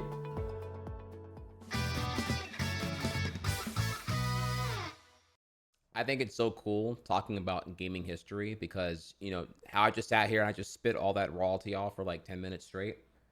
Knowing the inception of like modern console gaming from like NES all the way to now, and knowing the years and what led to that and all the background, I guess like business gaming politics, and not just knowing what happened, but why what happened brings so much more clarity to then how the games are the way they are and why. And so, as a capital G gamer, just being able to effectively, pull some like, gaming historian swag here is pretty good. It brings me a lot of joy to be able to know all those things, to now to go from the 80s being this like vague thing that's just SMB1, SMB3, but knowing so much more about how that came to be and why. Then going into the 90s, which is again, it's so much more information. And then to the 2000s, boom, where just like things get crazy with the inception of like an emerging DVD market with physical media, and that, being shoehorned and reinforced by video games to where we are now, where quite honestly, video games are probably superseding conventional movies now, I'd say. I mean, I promise you, every economic professor took notice whenever GTA 5 made. I don't even remember the number here. What was the number? It was like GTA 5 launch weekend made it generated amount of revenue that like was shocking the entire industry. Like people were like, "Oh shit, this what wait, video games make this much money?" Yeah, like GTA 5 was like out the gate like fucking north of $700 million on opening weekend revenue. Like just which just to give a comparison here, if I'm recalling correctly, to give you some kind of numbers on that. GTA 5, September 2013, making about 700 million opening weekend, if I'm remembering correctly, opening weekend. Most movies that are on pace to generate $1 billion in box office take about 2 weeks. This was gonna do that in 3 days. So just to give you, and that's not what GTA 5 made total. In profit, it's already eclipsed $7 billion in profit, not revenue. If I recall correctly. So like, yeah, it's fucking nuts. I mean, billing with a B, that's Apple profit margin numbers here to give you an idea. Like very few things are hitting, a billion in profit in any capacity. And for a video game of any sort doing that is definitely showing you how far gaming has come from the 80s to now. So, yeah. So, okay. All right. Not that I endorse how GTA 5's, yes, microtransactions and online everything. Yeah, I mean, they got to $1 billion doing some sussy-wussy questionable shit. I'm not praising that. I'm just more bringing up here that, like, again, the optics and the milestones conquered here and how far gaming has come now. Gaming is maybe the most lucrative entertainment division out there now, if we're able to even categorize it as such, compared to like movies, film, and books, and I'm forgetting experiences or whatever else we can travel here. Like video games seem to be like the thing here, based off of the peaks of what we've seen that was previously considered impossible.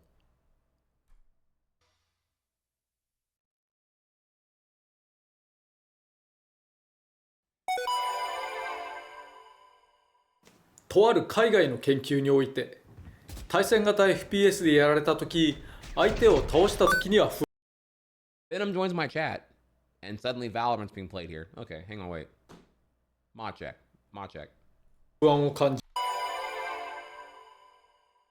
とある海外の研究において、対戦型 FPS でやられたとき、相手を倒したときには不安を感じ、相手に倒されたときにほっと安心するという結果が出たそうです。それは普通は逆なのではと思いますよね。でも考えてみれば思い当たる節はあります。ストレスからの解放感があるということなのでしょう。これは確かにゲームの楽しさと言えますね。詳しくは説著ゲームについて思うこと X148 ページに載っていますが、ざっくりかいつまんで思ったことを連ねてみます。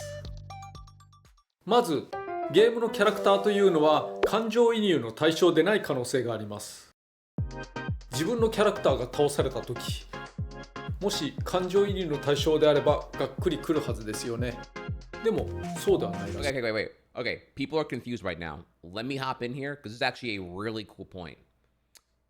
I can think of the exact scenario where I am relieved when I die.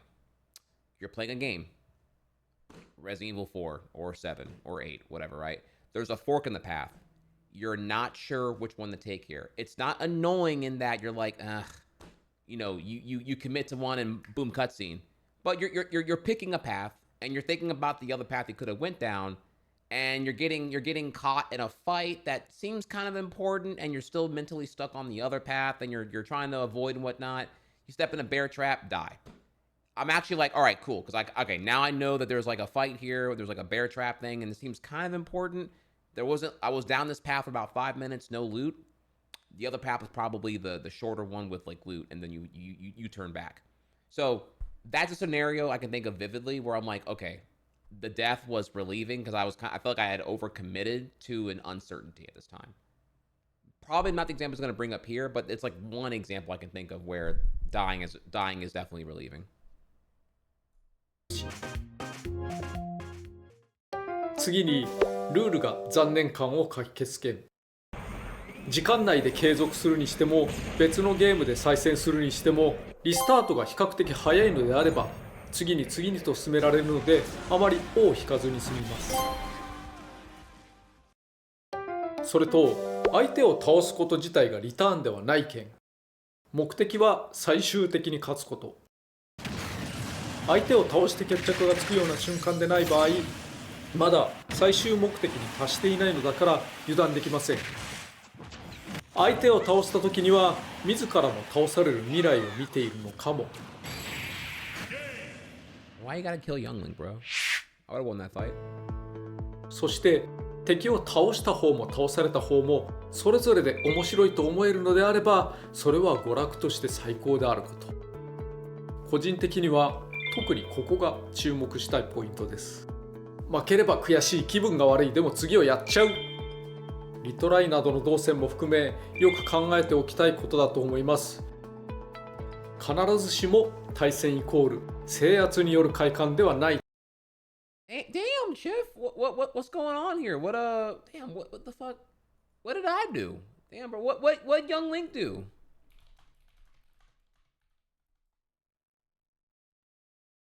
Woke up, I look at the computer say, Floyd say, fuck T.I., fuck Nelly, fuck 50. I'm like, what'd he say fuck me for? Nelly fucked your first baby mama, Melissa, then took your fucking fiance. Say fuck that nigga. This is a special ASLELS challenge for you, Floyd. If you can read one full page of a Harry Potter book, nigga, I'll give $750,000 to whatever charitable organization you want to. Fuck the bucket of ice, man. I forgot about that second half, bro. If your illiterate ass can read one page of Harry Potter, oh my, okay, that was too, okay, I don't know what my point even was now. I forgot that part was even in that shit. Oh my god, let me give that a like real quick here, bro. By the way, like I just brought up a fucking just 10 years ago. Like I'm so fucking old now. Holy shit. I'm so old now. It feels like that was fucking yesterday, dude. Holy shit. ということを。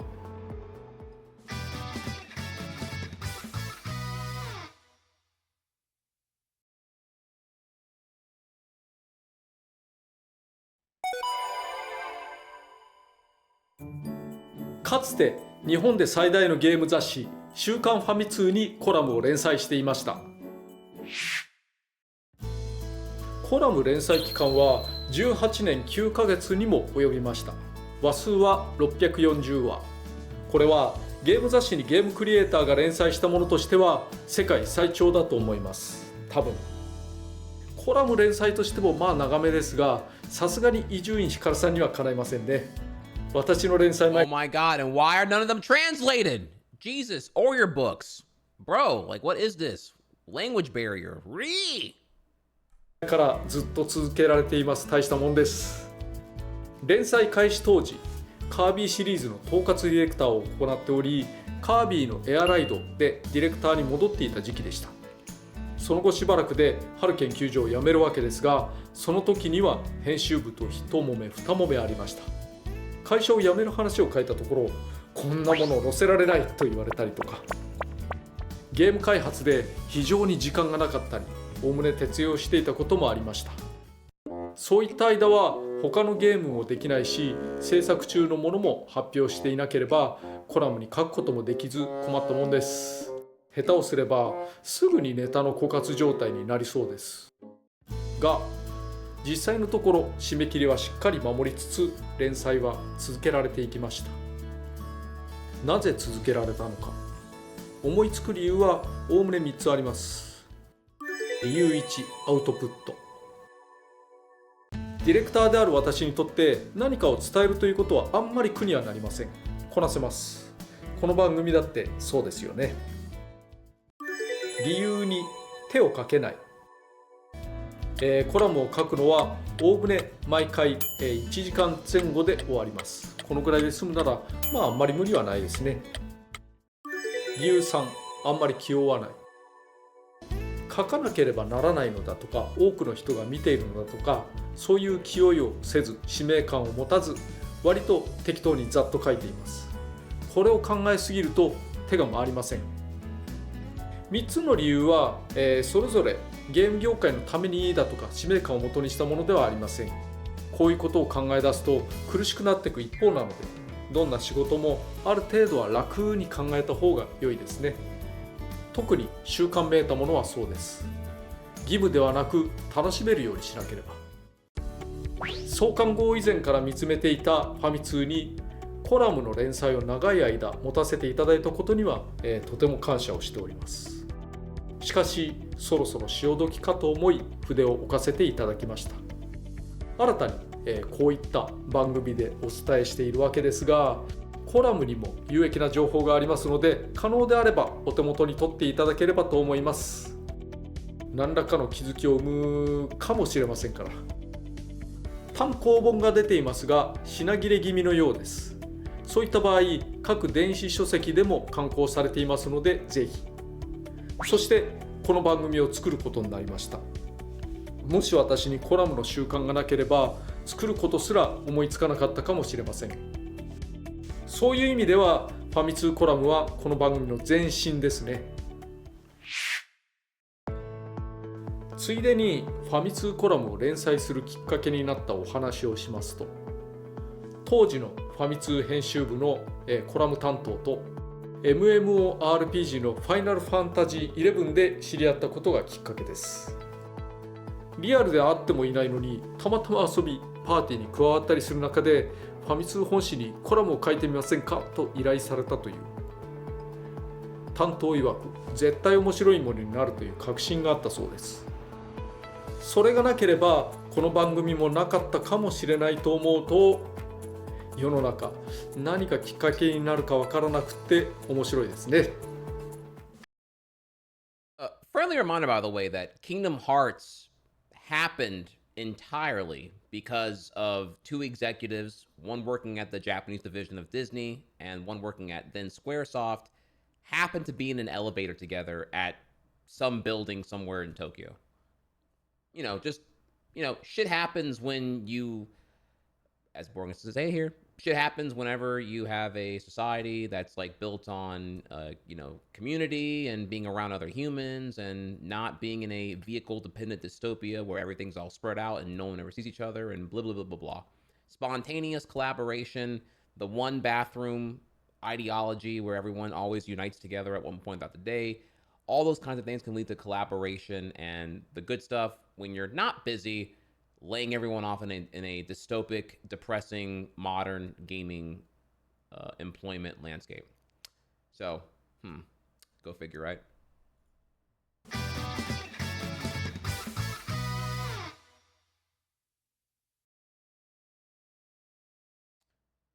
Trihex, chill. Where did I misspeak? スマブラにはいろんなステージがあります。スマブラスペシャルなら基本となるステージだけで115種類かな。スイッチで8ファイターを出して秒間60フレームを保とうとしているので、決してリッチな環境ではありませんが、さまざまなゲームの世界を表現しているだけあって、その振り幅は一つのゲームとは思えないぐらい広いです。そんなステージの一部をじっくりと見ることができる機会をご用意しました。ステージ班の頑張りをご覧いただきつつ、グラフィックに興味がある方の参考になれば幸いです。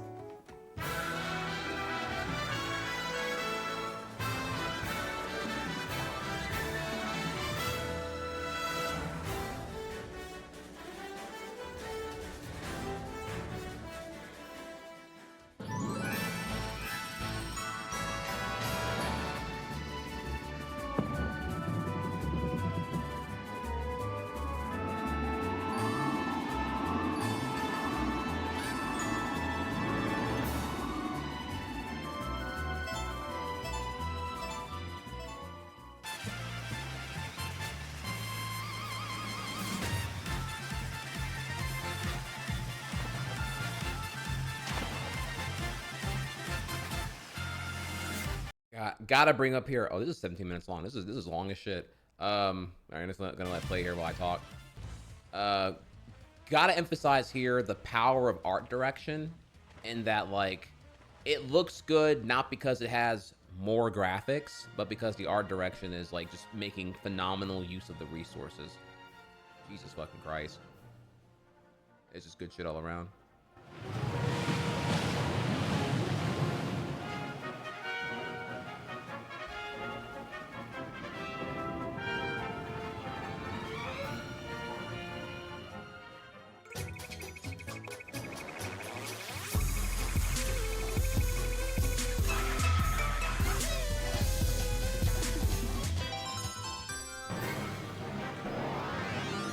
Trail. Rise and return. What's up? What's up? What's up?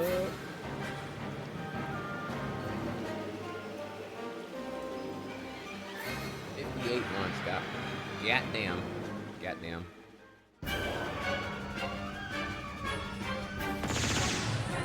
Make you searching for par for the raid.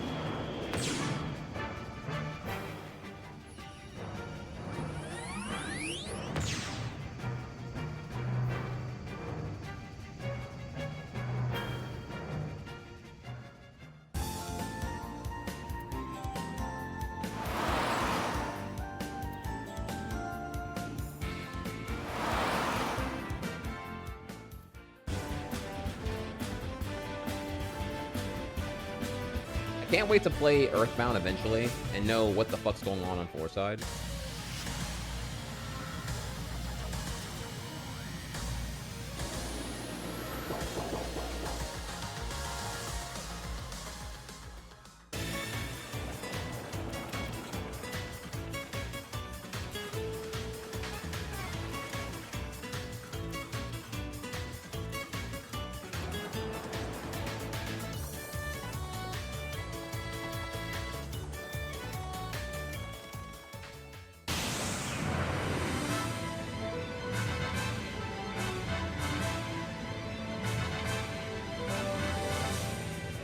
Lilat is beautiful.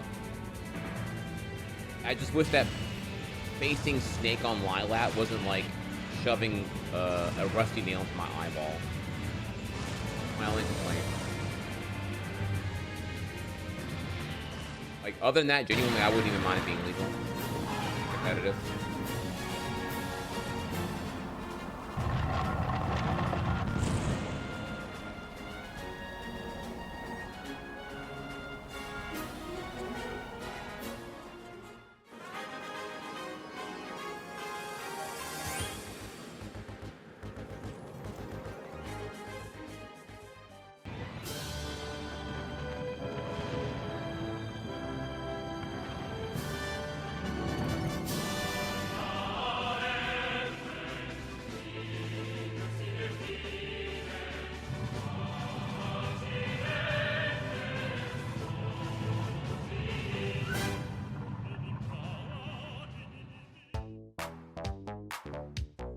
I honestly wish WarioWare was legal. Like, Ultimate Stageless right now is so fucking shit.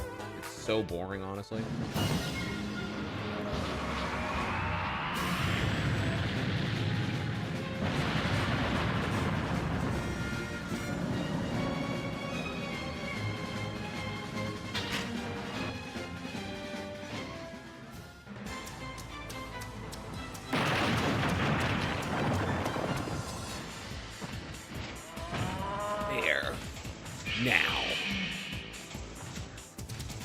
Trihex, clearly a very savage Metal Gear Solid fan.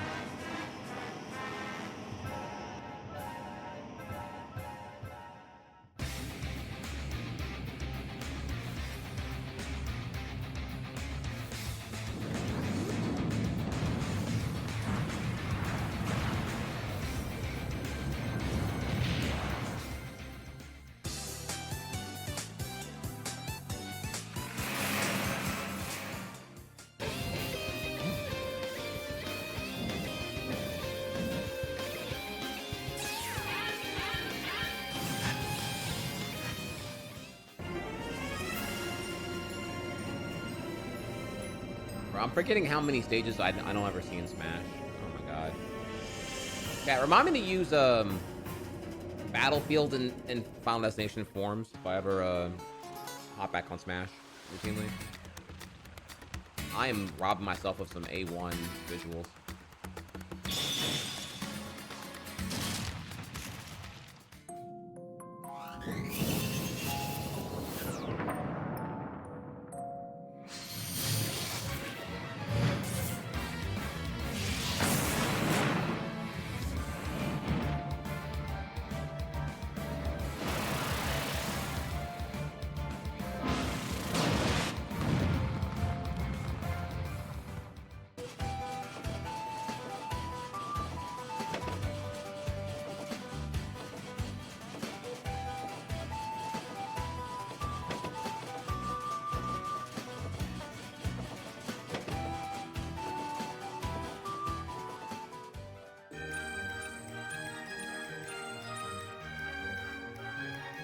Stage is awesome.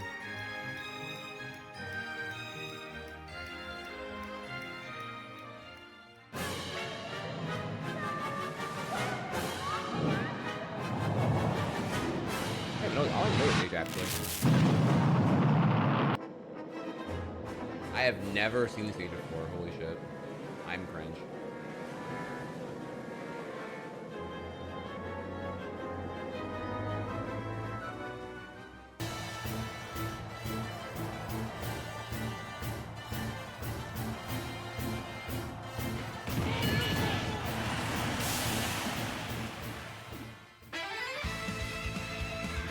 Banger, banger, banger.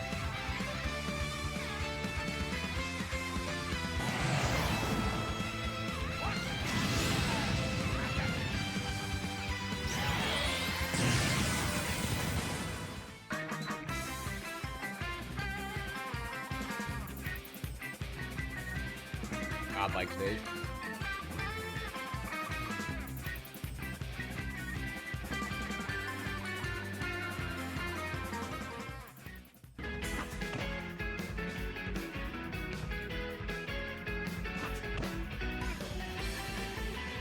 Another one I've never seen before.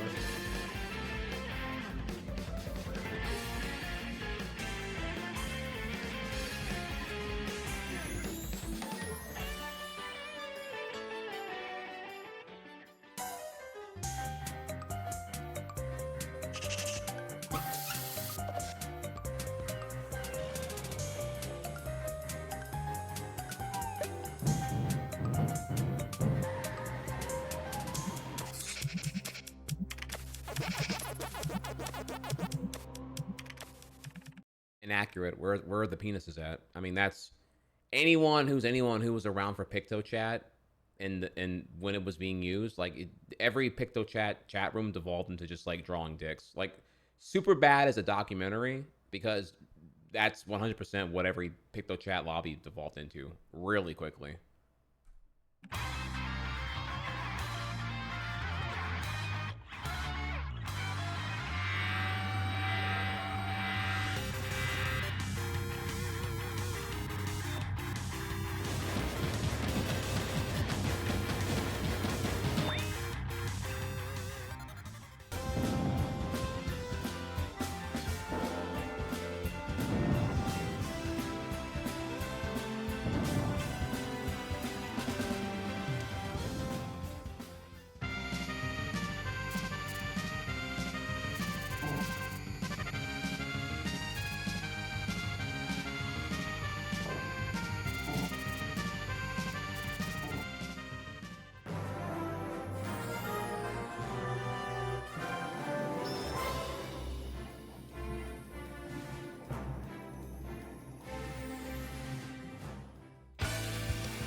Love Mario Kart's jazzy ass soundtrack.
everybody gangsta until you're playing all-star mode, and then you make it to that you make it to the 1v15 Game and Watch stage, and it's just shit everywhere on God. And then on very hard mode, it's like actually just shit everywhere, and you're trying to like not get blown up or whatever. Holy fuck. Look, core memory unlocked just now. You forgot, huh?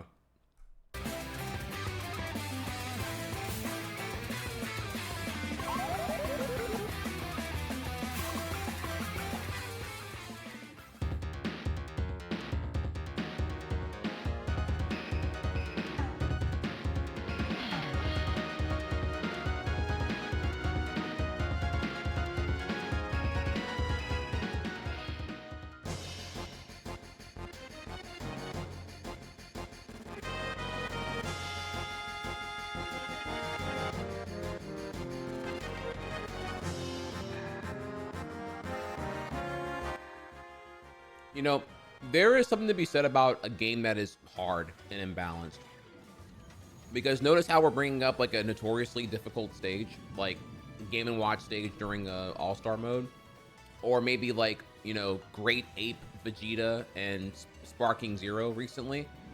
There seems to be this like this infamous thing where like if a particular part of a game as a collective shared experience is like really fucking hard, it goes from being like annoying for not being beatable to like being this like major gaming feat that if you beat it, you're part of the elite. It's funny how that those two sides of that coin are very fickle. Either the boss fight sucks and it's lame and sucks ass, or it's like, get good. No, it's hard because you're bad at the game. Get good.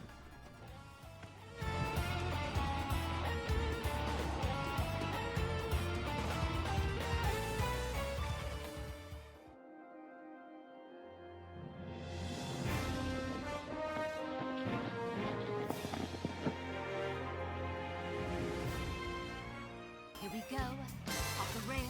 But you know it's time to raise our sails. It's freedom like you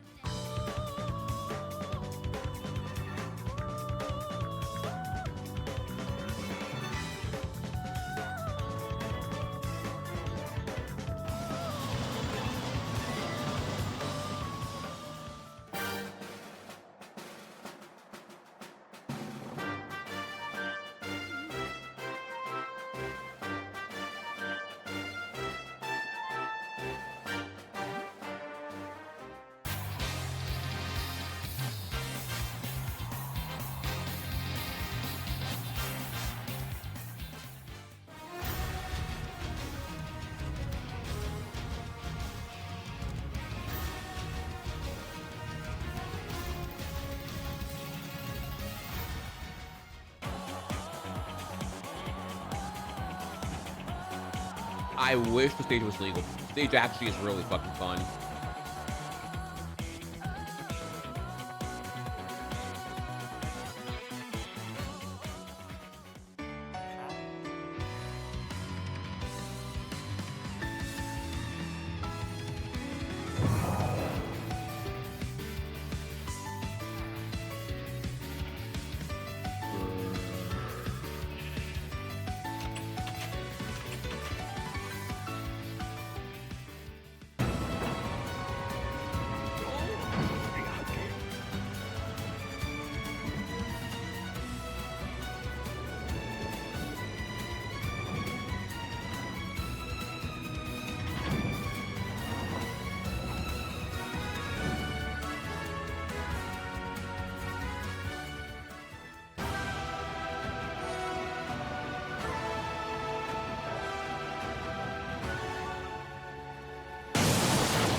I'll never forgive Disney. God, they're so stingy, dude. Could you imagine if we even got like another 5 songs? Like, dude, they're so fucking stingy, or whoever to blame here. God, I hate licensing so fucking much, dude. Could you imagine if we had like the top 10 bangers from the KH soundtrack all together? Oh my God, bro. Oh, I'm mad at what we could have gotten if it weren't for greed or some shit. I'm even gonna go as far here as say like you could have made Sora $9.99 and I would have been happy with that if it meant more songs. But I get that's not how the world works though. But still, God, that'd have been sick, dude.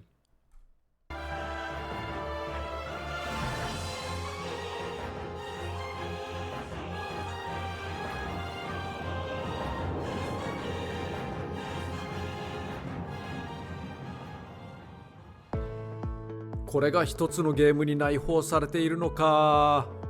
幅の広さではなかなか例を見ませんね。作る側はかなり大変でしたが、多数のゲームコンテンツを俯瞰できるのも面白みですから、手を抜かずにまた楽しんで進めたつもりです。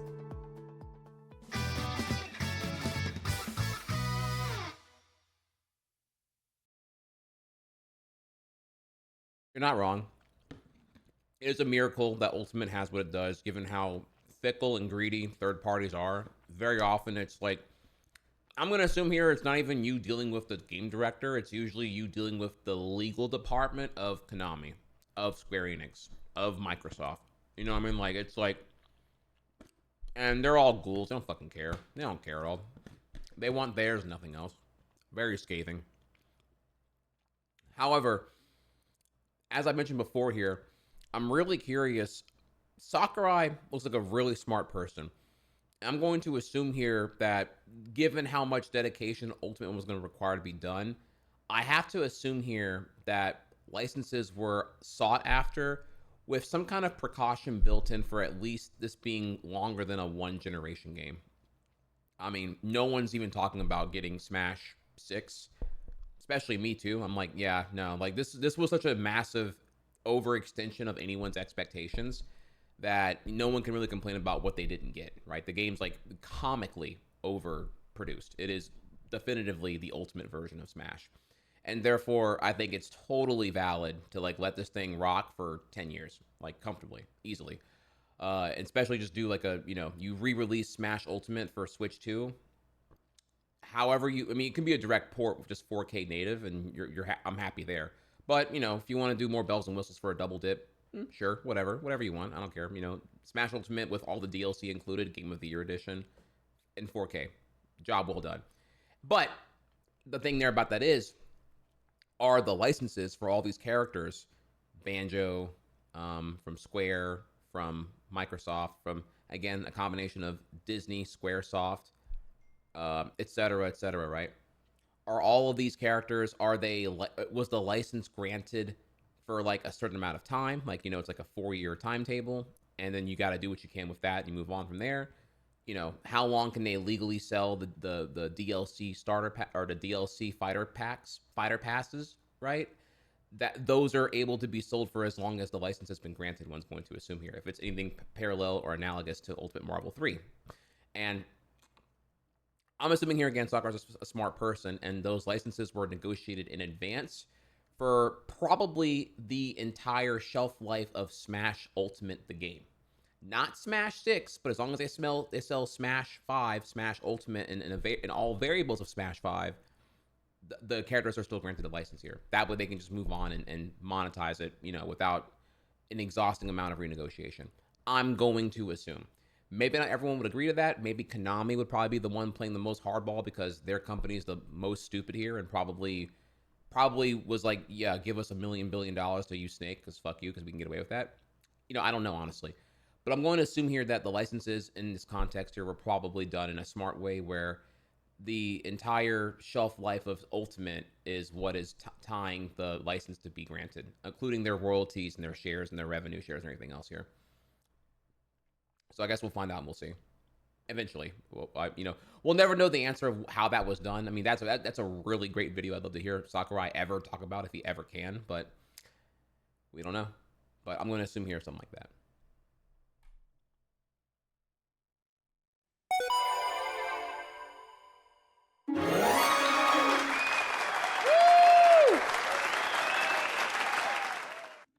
雑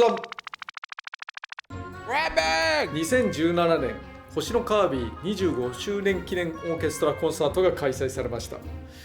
その際肥料を作り初代星のカービィ開発秘話というプレゼンを壇上で行ったのですが、その資料が手元にあります。今回は特別にそのプレゼンをここで行います。初代星のカービィについては企画コンセプトの項目でお話ししていますが、それよりも、細かい話が楽しめることと思います。大阪公演のみで追加したメタナイトの話もおまけ的にお話しします。いつもより多少長いですがお付き合いください。はい、それでは初代星のカービィ開発秘話始めたいと思います。内容が濃いですが足早にプレゼンします。星のカービィの初登場は1992年ゲームボーイです。吸って吐いて空を飛ぶ不思議な生き物カービィ。コピー能力は自作の夢の泉の物語で考えたのでまだありません。企画を立てたのは1990年5月頃、まだ私が19歳の時。初心者にゲームの楽しさを伝えるための企画でした。開発期間はおよそ1年弱。プレイはすごく短く、慣れた人なら20分で終わってしまうような企画です。だけどなかなか侮れませんで、売り上げは全世界で500万本以上。当時ゲームボーイのソフトにおけ Bro, this cat was 19 when he dropped Kirby 1. Chat, what the fuck were you doing at 19 other than climbing the leaderboard on most Pornhub videos consumed by a 19-year-old? That's what I thought. Chat, you lack ambition. And where you do have it, it's unhealthy. Try again. る売上1位を何ヶ月も独走していました。そんな初代カービィ、それを開発したツールは非常に高性能。少なくとも私はこんなツールは他に知りません。それがこちらです。ツインファミコン。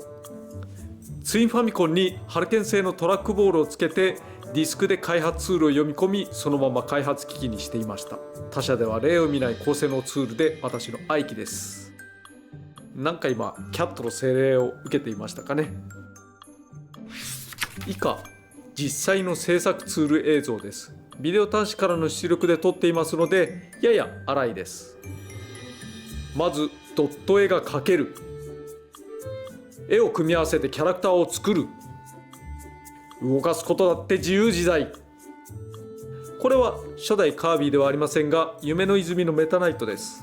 こうやって動きをテストしてみたり、同じく夢の泉の5面ボスヘビーモールです。ファミコン単体でこれだけ動かしちゃうという。背景だって作っちゃう。もちろんタイトルだって作っちゃうもんねと、ファミコンながら何でもできる万能ツールでした。カービィの企画を考えた時、このツールで実際にゲームのイメージを作って動かしました。その当時からカービィのドット絵は製品版相当です。ところで唐突ですがロム容量の話をしたいと思います。当時目指していたロム容量は 512kb。 いろいろあって最終的には2メガビットになったのですが、だいたい 512kb で設計されていました。もっと分かりやすく言えないのと言われそうですが、 512kb といえば 64KB、 それは 0.064MB、 それは0がいっぱい GB。 これをあえて任天堂作品の中でも最大級のあの作品と比べると、まあこんな感じですかね。なんで比べたのかは分かりませんが、とにかく容量が小さい。このプレゼンに使われている自負以外のどの画像よりも小さいサイズです。 Chat, not the logos. It's that little dot right there. That dot compared to this. Okay. そんなことを踏まえて次からをご覧ください。これらのキャラ、なんていう名前か知ってます？ワドルディとワドルドゥです。Let me answer it. ワドルというのはアヒルやペンギンがよたよた歩く様のことです。名前が似ていて覚えにくい。そんな時は横文字のお尻が丸い目玉になってる方が目玉と考えれば良いでしょう。受験にも使えそうなテクニックですね。でもどうしてこの2人はこんなに似てるの？兄弟？いとこ？違います。答えは身も蓋もないが 1.5 匹分の容量で2匹分のキャラクターを作りたかったからつまりこういうことです。背中側に同じ絵を使うことで容量削減を兼ねたわけです。これはゴルドーです。これもこの絵だけで終わり。上下反転してくっつけて左右反転すると動いているように見えるという。敵としては、かなり枚数が多いポピーブロスシニアもよーく見ると足が3通りしかありません。頭は2通りです。とにかく低燃費にして魅力的に動かす工夫があります。でも容量はないけどボスは大きくしたいわけです。カービィは初心者向けのソフトなので攻撃の狙いが少しずれても当たるようにで描いたのがこれです。なんだかわかります？これを上下反転にする。3つ配置する。で背景にペタンとつければウィスピーウッズと。このデザインはゲーム作りにおける必然性があったということですね。これも出演回数が多いクラッコ。体は上下左右反転でできていたり、目玉も1パターンでクラッコジュニアに転用されたりして。というように低容量ゆえにキャラクターを詰めることが大事でした。少し掘り下げます。これは先ほどのツールにあったセットの一部です。バラバラになったドットへ組み合わせてキャラクターを作っていきます。ファミコンなどでよく使われる 8×8 ドットの単位ならこの隙間を使うことができました。しかし初代カービィは 8×16 ドットという中途半端な単位なんですね。つまりここは開けておかなければならない。なんじゃそりゃと。低容量なのにキャラクター的に大きなハンデを背負った仕様なのです。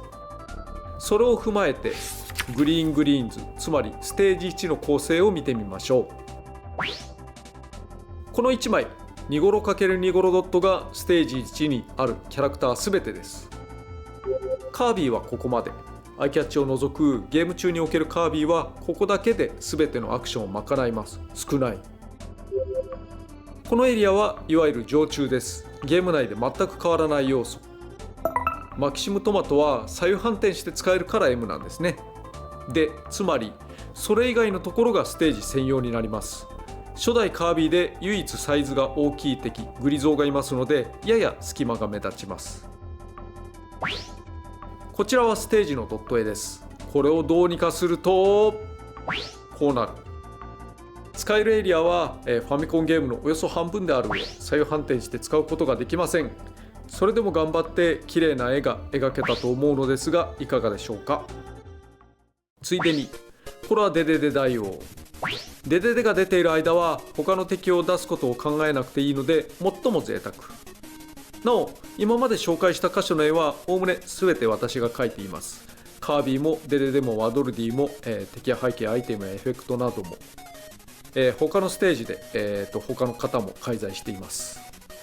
昔のゲーム作りだと方眼用紙に絵を描いている方も多かったようですが私は直接ドット書きでした。ここで敵の移動の秘密をお話しします。コナーというヤドカリがいます。一番初めに描いた敵かも。これが地面を張って崖から落ちる水では減速する。当たり前ですね。またワドルディが階段を降りるように動く。これも当たり前。しかし初代カービィではこれが当たり前ではありませんでした。実は敵は地形判定していないんですね。どういうことかというとコナーがいます。コーン型なのでコナー。これが先ほどのように動く。しかし地形判定を見ていないのであらかじめこういう動きを作っておいて背景に合うように配置するということです。なんて無駄なんでしょう。先ほどのツールではポーズや動きもファミコンで入力します。四角く囲ってあるところが、動きの制御をするところです。拡大しましてこの四角く囲った部分はポピーブロスシニアの左右ステップを示しています。少し下に行ってこの数字を打つことで数値入力します。トラックボール以外にはキーボードもついていないのでカーソルでプチプチと16進数を打ち込みました。この使いにくさであたかも地形があるような動きを作ってドット単位で配置するという今ならなんて非効率的なと呆れるところですが、当時は新人でしたし、こういうもんかなと思ってさかさか楽しく作っていました。でもこの方式、悪い点ばかりではありません。なんといっても処理が軽い。これ当時のゲームボーイにおいて代え難いメリットでした。キャピーというレギュラーキャラがいますね。帽子をかぶっているからキャピー。これも地形を見ていません。もちろんアニメの良さも大事ですが、処理が軽くなければここまで綺麗に楽しげに動きません。次に、とあるゲームとの意外な接点のお話です。これは初代カービィの企画書。この時からカービィはカービィでした。ただドット絵から先に描き、イラストは後で描きましたね。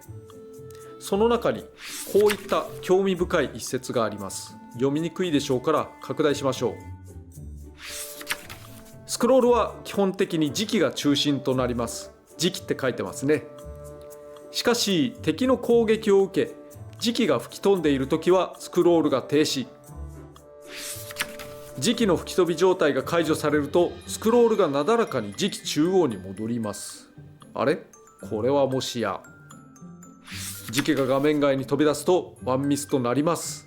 これこそはそうスマブラと同じルールです。スマブラの蓄積ダメージシステムは初代カービィですでに考えられていた。これはすごい事実だと思いますよ。さらに体力の上下などで吹っ飛びが変わることが示されています。これは完璧スマブラですね。これが90年に考案され、しかも初代カービィだったという事実、すごいでしょう。嘘のような話ですが、企画書自体が証拠となります。そこで疑問。なぜ昔考えたことをスマブラに入れたの？答えは、正直忘れてた。ちゃんちゃんと。最後に、今でこそ当たり前のようにシリーズを重ねるカービィですが、初代カービィは特にカービィ自体やプッププランドが不思議な存在でした。例えばカービィの画面があって、これしれっと出ているこれは一体何？誰が読んだかブルボンなんて言われていますが、初代カービィは短い中普通のゲームだと見られなかった表現が次々と現れます。そもそもクリア時になんで3人になるの？とか、カービィがたくさん出てくる描写も多いですが、マリオやリンクはこういうことはあんまりありませんね。ワープスターも謎が多いです。何でできてどう運搬してくれるのか、ゲームデザイン上の理由はありますが不思議。幕間にクジラの塩に運ばれることもありました。天空へ行き、そのまんま焼き芋シューティング。これは最終戦のデデ城に向かうところ、固定だったアイキャッチの文字がいきなりスクロールする背景になります。そしてそこで道を切り開いてくれる謎のカービィ型の誰か。もう理屈なんて関係なしです。考えるな、感じろ、不思議を感じるんだ。何より最後のダイナミックなオチ。国中の食べ物を取り返しに行くのですが、自ら巨大化し城ごと運搬するという理屈では語れない不思議な世界の不思議な生き物、それが本来のカービィです。というわけでエンディングにもなりましたし、お開きにしたいと思います。楽しんでいただけましたか？で、せっかくだから、コンサートにつきもののアンコールというやつでおまけをお見せしましょう。メタナイトのお話。これは当時大阪公演だけで公開したお話です。メタナイトのマスクにあるスリット、これを3つ描いてみたものですが、どれが正しいものでしょう？答えはいずれも正解です。いずれも正しくメタナイトとして表現されたものです。まず左から言ってみましょう。これはカービィ Wii のあたりやアニメのメタナイト。鉄仮面が V の字に切られているような感じですね。角の方が角張っています。次に右のものに行ってみましょう。これはスマブラにおけるメタナイト。クールで手だれな雰囲気を増すため逆反りを織り込んだスリットになっています。スマブラの場合、リアルな相手と戦っても違和感をなくすなどの理由でデザインを整えています。こういったことはメタナイトに限らずいろいろ仕込んでいます。肩の M マークも含め、後年のカービィシリーズなどに反映されている要素もありますね。比べてみるとこんな感じ。ただ新しいシリーズは左ほど丸々としていないですね。ではそして最後に真ん中のもの、これ一体何でしょう。これはメタナイト初出最初の夢の泉の物語で出てきたドット絵風のデザインです。ドット絵で見るとこうです。確かに目の隅が閉じているような感じですよね。スリットの位置も少し異なるような。左のものは夢の泉におけるイラストがこのようになっていたため、なんとなくそちら寄りになっていきました。しかしそれぞれのゲームなどで役割を見直したり、時代に合わせた表現デザインを行うことも大事だと思います。以上、メタナイトのお話はおしまい。ではもう一つ余談を挟みたいと思います。これ、さて問題です。先ほどのファミコンツールで出ているこれは何でしょう。これこそはスーパーファミコンで出た星のカービィスーパーデラックスの試作キャラクターです。スーパーデラックスはスーパーファミコン用に企画されたのは間違いないのですが、スーパーファミコンのツールが整うまでの間、想定しているキャラクターの大きさで企画書に描いた絵を元に作ってみたものです。例えばビーム能力、ポーズが製品版そのままです。エフェクトは大きく違いますね。ヨーヨー能力、ブレイクスピンはヨーヨーの上に乗って回転していました。ファイター能力、この中に全ての技のパターンが収まっています。すなわちバルカンジャブ、スマッシュパンチ、足払い、スピンキック、踏みつけ蹴り、ダブルキック、ライジンブレイク、片手投げに巴投げまで、開発初期段階から製品版そのままの設計です。そしてカッター能力、動かすとこんな感じ。上下のポーズ指定が少し壊れていますが、ファイナルカッターのコンビネーションは製品版そのままですね。初代カービィから変わらないスタイルですが、私は初期段階から可能な限りイメージを仕上げたいと思っています。企画を具体化し、スタッフが迷わず先に進めるようにと。というわけで今度こそ終わりです。今後ともカービィをよろしくお願いします。お疲れ様でした。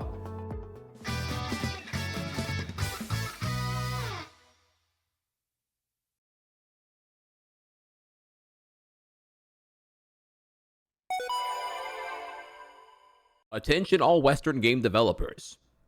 Shots fired. That is all. ゲームはやってみるまで中身は分かりません。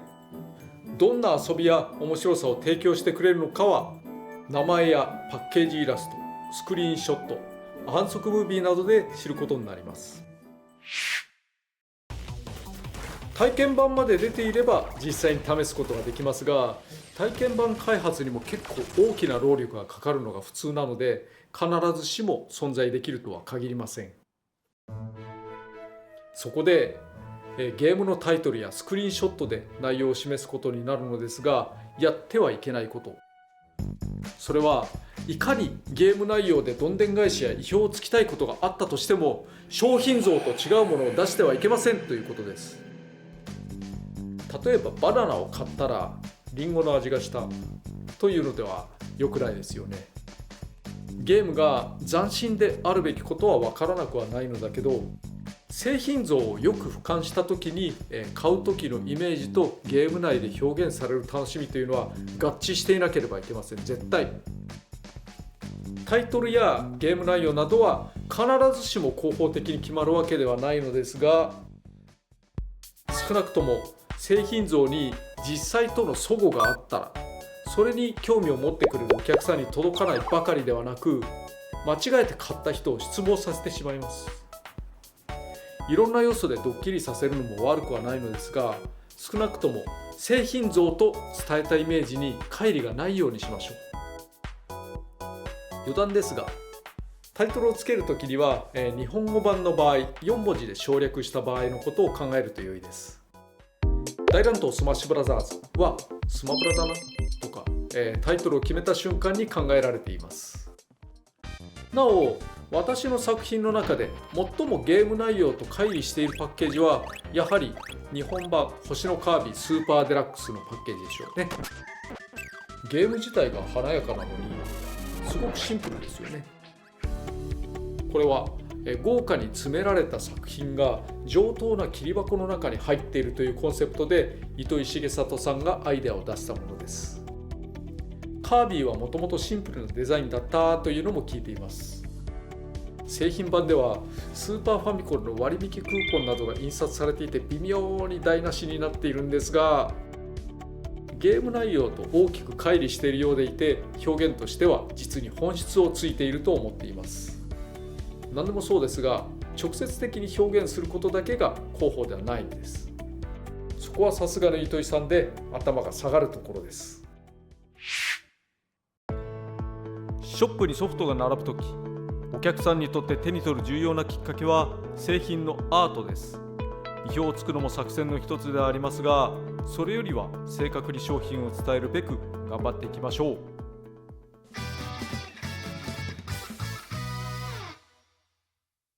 Yeah, definitely shots fired there. Like these like cinematic trailers that don't even convey or imply what the genre of the gameplay is going to be. These cinematic trailers that contain no gameplay, which is another, how do I contextualize what's happening on screen? Cool, I'm seeing this like stylized cutscene of the protagonist like avoiding attacks and doing backflips and shooting stuff. Cool. I have no clue. Is this a third-person shooter? Is it a first-person shooter? Is it an action game? Is the gunplay like the focus? Is it more about the platforming? I don't fucking know.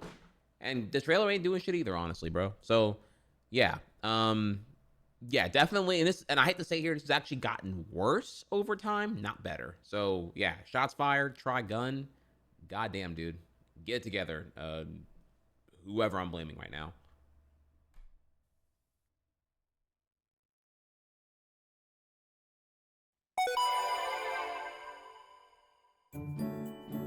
多くの操作を伴うゲームでは崖から落ちることができるわけですが、その仕様もいろいろあります。もちろん良し悪しだってあります。He released an apology video about 2 hours ago. Okay. Is this like should I look at this? Oh, I see. There's me right there, and then there's I guess it's kind of the $1 million question, right? Do we keep doing this and whatever else here? I haven't. You haven't watched it. I haven't either here.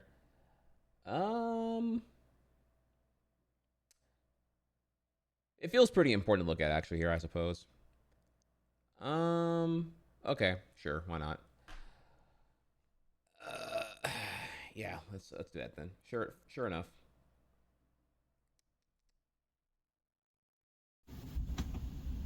Hey guys, I wanted to talk to you all about what my reason was for getting suspended on Twitch and also what my plans are going forward. I'm going to try and structure this video into 2 parts, where the first part is going to be me talking about the Twitch suspension, second part is going to be talking about myself. And the first thing I want to start off with is something that I know it might sound a little bit insincere because of how ridiculous this is, but I really mean it, and if you listen to the whole video, I hope you can see why. Everybody who's come and spoken out and talked to me and said stuff about me, aside from the, oh, you should kill yourself or something like that, I want to say that I really appreciate you. And I think this has been something that's a long time coming. And I actually think that this is something that not only I deserved, but it's also something that I needed.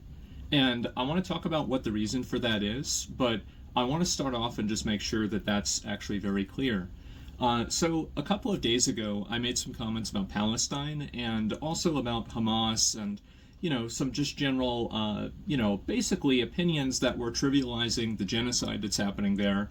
And I don't really want to mince words or try to oh, I wasn't justifying or, promoting it. I said something about it that was disgusting. I said that I didn't care about innocent people getting killed by another force, by anything. And I think that that's a horrible, disgusting, mean-spirited thing to say. And I don't necessarily think that it was really racist, really. But when I'm using language like Palestinians or the people there, rather than what my real language was, I've always been very outspoken and very against religious extremism. And I still am. I think that any religion and any way of thinking that's going to cause you to put other people in like kind of positions below you as like, you know, like gay people, women, people with disabilities, anything like that, I think that that's a really bad position to have, and I really don't like that. And I think that my problem and my fault here was that I was making a criticism of religious extremism, and I made no effort. And I feel like almost I've rewatched the clip, right? Or a number of the clips. Totally fair question. Soulmate, why are we watching this? You shouldn't give spotlight to the wrong people. Giving a spotlight or platforming problematic people is not what we're doing right now. If I was just going to watch this and have nothing to say, then that would be perceived as platforming. I'm clearly consuming what his apology, feedback, response here is, and then I will give my extended, presumably if I have any thoughts on it, I'll give my thoughts on it. Not platforming. That would be a very separate thing here. I understand that what he did was terrible. I agree. I literally covered it yesterday. I mean, it's not like I'm sitting here in a vacuum not letting you know that. You know, again, you can go over to the whole link here is right there for you. if you care to see that there. But, you know, yeah, no, I'm this is pretty important. Again, we're in a unprecedented situation here where someone of this caliber, of this viewership on the platform that I'm domestic to, I mean, quite honestly, fucked up pretty hard. My thumbnail was not inaccurate here. This was pretty much the worst thing you could possibly say. Because it's effectively it's conveying the complexity of intention behind using N-word hard R. It is just definitively like, and it was literally like Nazi rhetoric all the way through here. Inferior culture. You're not adhering to my values, Western values. It was pretty nuclear cringe what he said in 76 seconds or 79 seconds, however long the clip was. It bathed in incomprehensibly baffling amounts of ignorance. So yeah, I'm kind of curious here of where's this gonna go? Is it reflection? Is it an apology? Is it doubling down? You know, I'm willing to hear him out here. I mean, it's a pretty fast response video, so I don't know if like the whole like introspection has processed all the way through here. I don't know, honestly. I don't know. So therefore we are finding out. But I think this is probably pretty important for me to consume on stream, as opposed to just doing it in my private and then just like not even, and then just like telling rather than showing everything I'm feeling or everything else here. So it's 20 minutes, not a big deal, and then we're done. And it's like I've almost made an effort not to draw a distinction between the two things. I think that a lot of us here can easily say that we're against religious extremism, and I am. But whenever I categorize everybody in the area as this like group, then I'm the asshole. And I was the asshole. I had a lot of you guys tell me that. And it's taken me, this is what's so crazy about it, is that I think this has been going on now for like 2 years. I think that I've been slowly devolving into the most mean-spirited, I don't really even know what the word is for it. Just like the most mean-spirited, rude, like nasty, like just callous, psychopathic version of myself. I think that I've been devolving into this. And a lot of my friends have told me this. My dad has told me this. He said, you've got to chill out. You've got to calm down. I've been like, oh, that old man doesn't know what he's talking about. And I've finally had some level of accountability for that. And thank God. I look back at some of the things that I've said and done over the past 2 years, and I don't think that I've been wrong about everything, obviously, right? But there have been ways that I've communicated and ways that I've acted that are indefensible. And I think it's, looking back on it, it's just disgusting. And it's something that when you get lost in the sauce and you get fixated around like listening and reading feedback and, you know, just getting hyper fixated, this is like your entire life, you lose a perspective on reality and you lose a perspective on the world. And I think that that perspective was brought into perspective yesterday and the day before when I was making comments like this, and I feel so stupid. It's crazy. So I'm getting all these people making negative comments toward me. Everybody is telling me like, oh, go kill yourself, I hate you, everything like this. Do you know who reached out to me? And they wanted to talk and have a conversation and see if I was okay. It's people that were Islamic and people that had fucking family in Palestine. And how humiliating is that?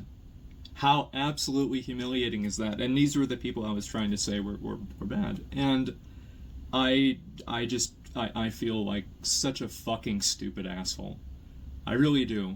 I've always been I guess like I've always been kind of like an atheist, and even as a young kid I was raised Roman Catholic, and I was always very defiant towards it, and I've always had a negative opinion of religion, and I've also had a negative opinion of religious cultures, and I think that that opinion is definitely shaped by the media that I've created, and the media I've created for myself, and then also just the media that exists, the media that I've chose to seek out as well.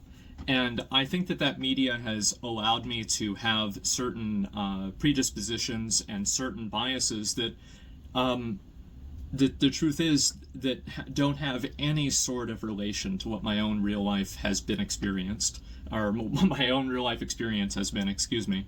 And so waiting for the video before I make like extended comments, but I do want to interject with what Bob Gray is saying.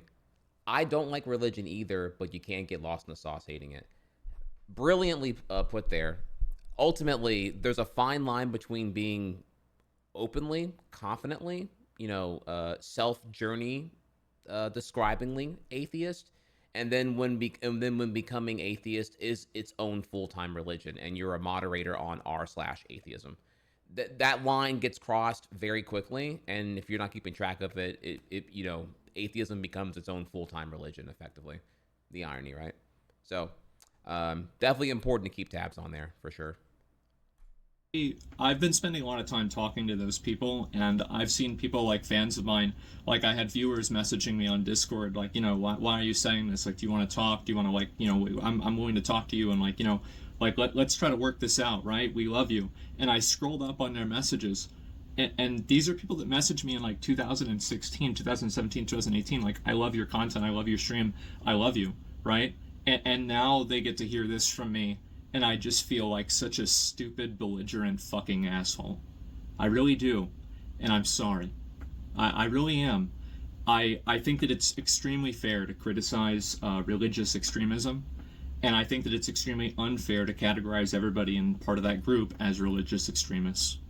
I think it is, and I'm really sorry for that. I've just been a fucking dick. And it's weird because yesterday I woke up and I didn't know if I was going to get suspended or not, and I had planned on streaming and everything, and I actually got a text message from one of my mods. They said, oh, I heard about the suspension, I'm sorry. And I was like, I remember I was like driving, and like, you'd think that like your heart rate would go up, but if anything, I felt more relaxed. I felt like finally I have a moment to just take a step back and breathe and think for myself and just stop, just like get out of my own head. And I spent a long time like just writing basically a list of all of these things that like I think that I should be doing with my life. And this is going to be kind of the second part, by the way, of the video. Comments that I made were pretty much about religious extremism. I think it's bad, but I've categorized a lot of people in that way that was unfair. It's wrong for me to have done that. I said something that was bad. I should not have said that. I should have chosen my words more carefully. I didn't do that. I doubled down on it. I shouldn't have. I'm sorry. That's pretty much, I was a fucking asshole. I was a piece of shit. I'm sorry. I don't know what else to say. And so, actually, I do know what else to say. I don't like making apologies because I think words don't matter. But I do think changed actions and changed behaviors do. And so you can take my apology as hopefully better content. And if you're not seeing that, I want you to hold me accountable. Hopefully this time I won't be stupid enough to ignore it.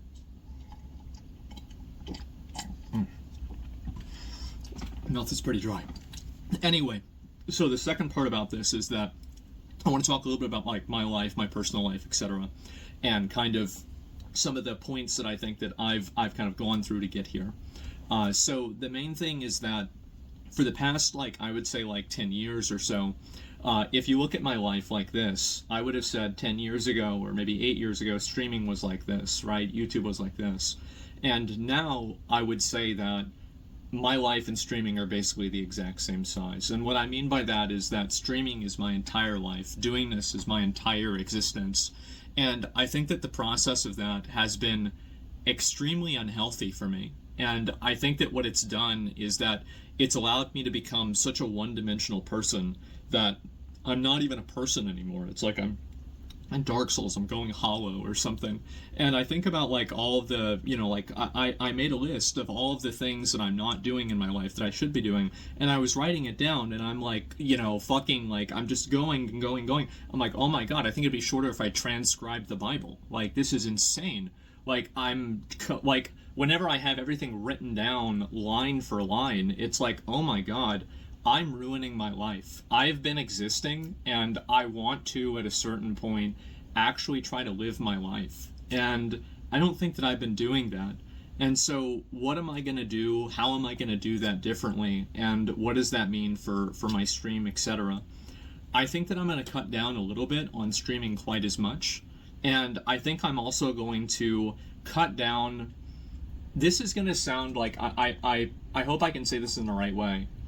I feel like the main times that I laugh on my stream nowadays are when I'm laughing at other people. And I look back on videos that I did from 2020, 2016, and 17, and yeah, I've always been an asshole, but holy shit, I've been way more of an asshole. It's insane. And it's a night and day difference. And I've had, again, everybody in the world telling me this, including my own dad, and I've just ignored them. And finally, it's like, you know what? Maybe I'm an asshole. Maybe this is too far. Maybe I need a course correction, which is why I think that like getting suspended in this, I hope that it's one of the best things that's ever happened to me. And I don't know whether that's going to be true, but I'm going to try to do things differently and make sure to live up to that reality. And so what are those things that I'm going to be doing differently? The first thing is that I think I'm going to try. I've been very much trying to like maintain a consistent schedule with my stream, and I will continue to do that. I want to get up and go to bed at relatively the same time. I want to live a normal life, and also I want to spend maybe a little bit less time streaming, and I want to spend more time creating my own videos and doing my own things and spending time on things that I really enjoy, and basically just like expanding my existence as a person. I think that ever since I started like OTK and I got involved with that, and then we had like other Starforge and like Mad Mushroom and Mythic and everything, like honestly, it's been too much for me to handle.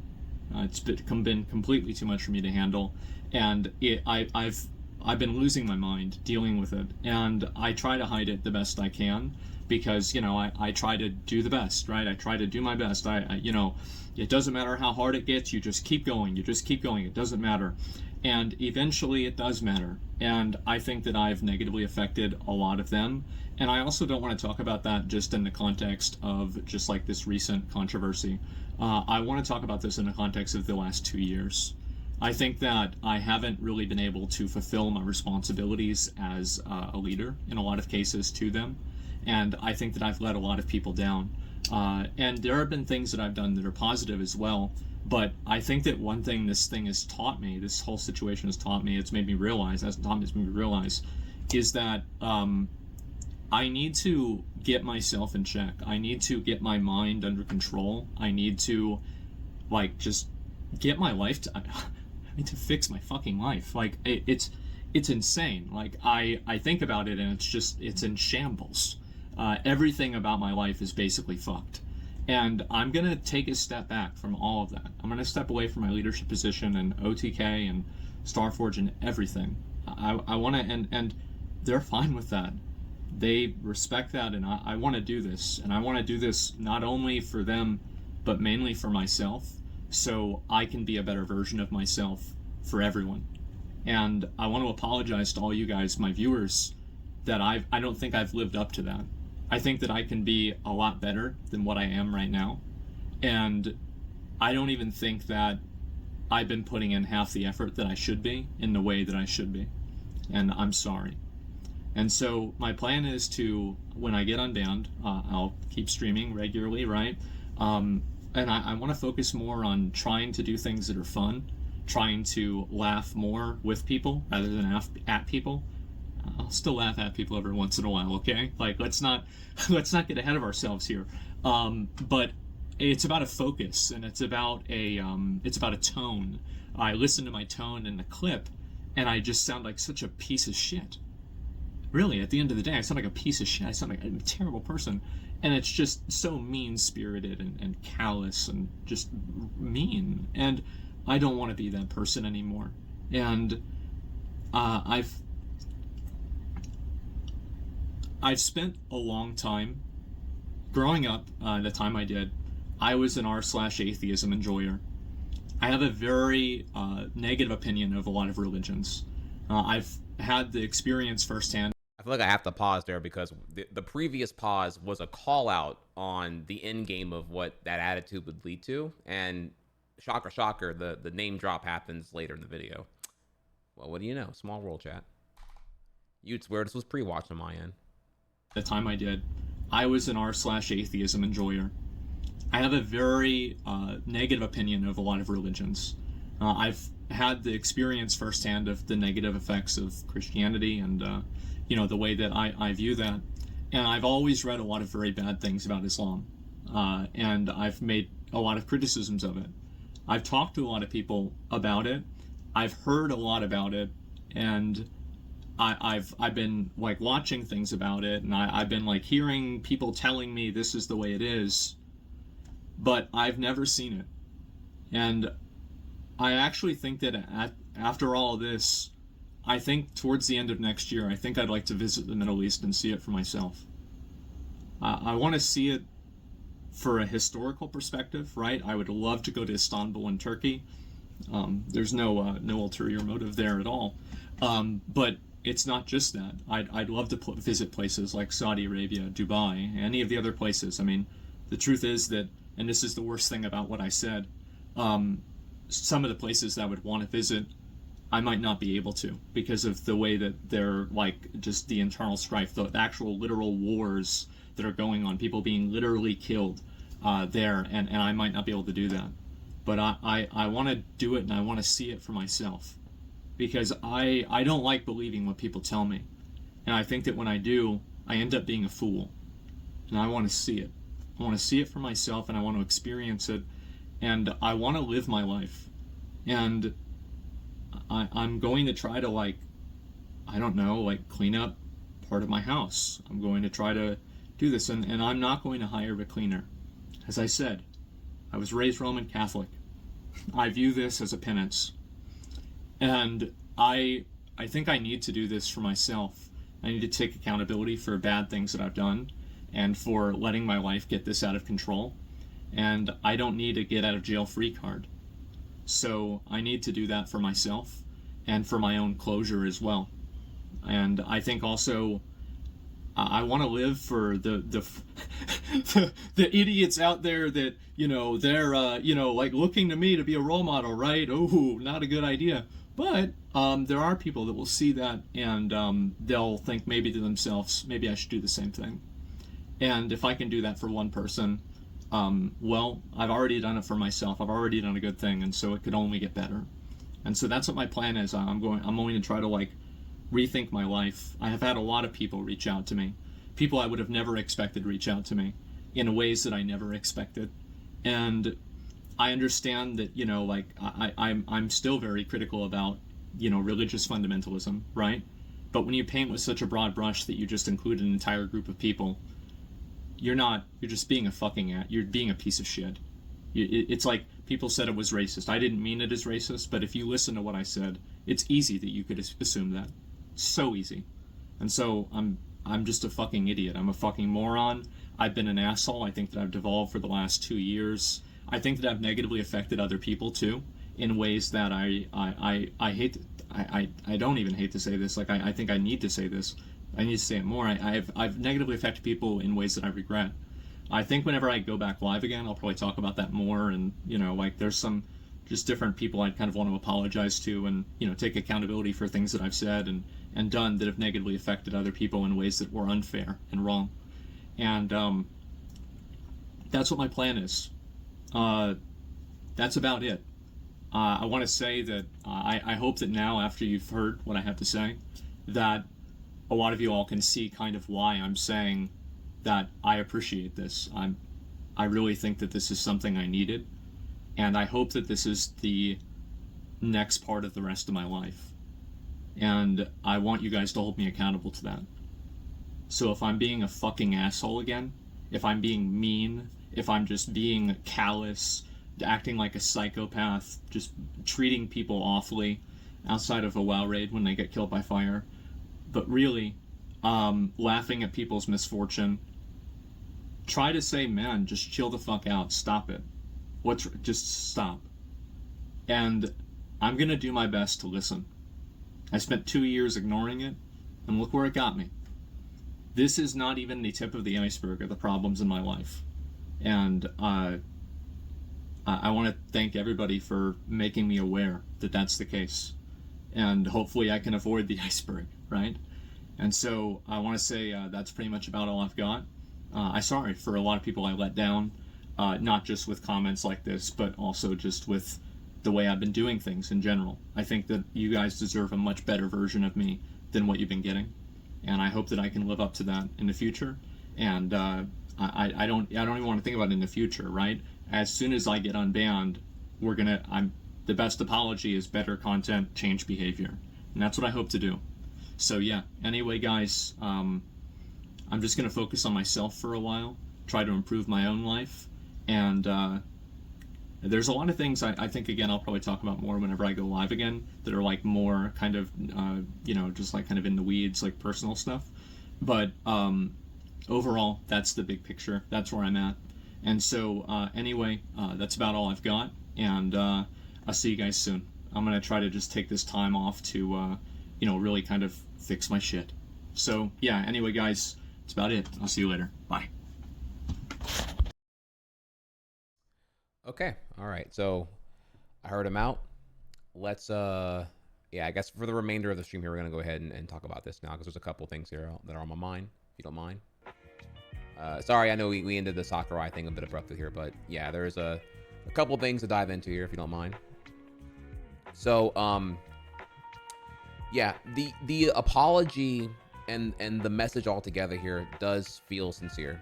I do see that. Obviously the plot twist of Israeli, Palestinians, and various other people who may have been collectively in the group that he, belittled in his comment were among the groups that were reaching out to him and whatnot. Again, this is pretty entrenched because I actually feel like I can relate pretty strongly to where he is. Again, both with the 2018 F-Slur for me, as well as the 2019 Destiny N-word fiasco as well. Both of those, I was given a very not fun, quite terrible, mentally distressing situation of, like, I guess being canceled or whatever. I mean, I got death threats, told to kill myself, just people who had never consumed my content before, who only saw that one slither out of context, and either I'm an emotional soy boy pussy cuck, or I'm a fascist dictator bigot who deserves an express lane to the nearest guillotine. I've been in that hot seat, and it's pretty terrible. I had to actually like give my phone to Venom because I was like, okay, I don't even know what to do right now. You say one thing and you're fighting like 30,000% the traffic that you can even like deal with at the time. It's pretty insane. So I'm sure for him, just like unfathomable amounts of content and traffic coming at him here with like everything for sure, right? And so, let me think here for a second about it. So what I have here, no, for sure. I'm not comparing the incidents. I was more saying that I've been in that level of stress is what I was trying to say. I'm sorry, I should clarify on that focus here. I've been in this level of stress, and for him being able to like see through all the noise and find the signal of like again, presumably the Israelis and the Palestinians who were reaching out to him and whatnot. That is I guess I would say shocking, maybe. I don't know. Hello streamer, thanks for the content. Thank you, Harambe. Glad to have you back here, bro. Thanks for the Prime sub. So I wrote a couple things down here I wanted to tackle in terms of because it's kind of it's a lot. There's a lot to happen in this last 20 and a half minutes that I'm trying to remember even what I want to reflect on or comment on. So let's start first with, I guess, what would be the two things that I feel like stand out as perceptively a negative in terms of the response. And that's that, one, clarifying your statements and that what you meant to say rather than what you did say does feel like you're amending the communication, which is to me ultimately in the excuses column. Oh wow, here we go. Fire. Anyway, we're just getting started here. Thank you, Firefly, for the Prime sub. Appreciate you. You're almost at a hype train right now. Okay, thank you, everyone. Dude, big pogs here. I just got started cooking here actually. So yeah, when you're clarifying your statements, that is you that's effectively you doing an action, right? Like you're throwing the pitch or you're throwing the ball, and then now it's your opponent's turn to respond to whatever you did, right? In this case, swing the bat. But you're but you knew that your pitch was so bad or whatever that you're eager to is it my turn yet? Can I you're not listening. You're ready to do your next attack. You know, it's my turn. You attack my attack. You attack my attack. And clarifying statements to me kind of comes off as the excuses column, which really should be reserved for later in the whole apology thing here, because of, in this case, the severity of what he said was so bad here. It's kind of clarifying statements, I'd say, is secondary to really showing specific course correction on misinformation. In this case, obviously the elephant in the room here is the whole well, yeah, I said that, the Palestinians are, he said that they're an inferior culture and shit like that. Now he gave the anecdote of some Palestinians, a non-zero amount of them, reached out to him in private to ask him how he's doing and whatnot. And that's when it really hit him that he's okay, I'm a terrible person at this point for what I have said and what I've done. I can't believe I didn't have any kind of checks and balances to get a better grip on everything that's happening here right now. But it would have meant so much more, I guess, maybe to explicitly go into the trenches. I know that religious extremism is what he was referring to, but in the end, what he said is worth okay, yeah, maybe Palestinian conflict is not your forte. Maybe the history of Israeli conflict is also, again, not in your savvy repertoire.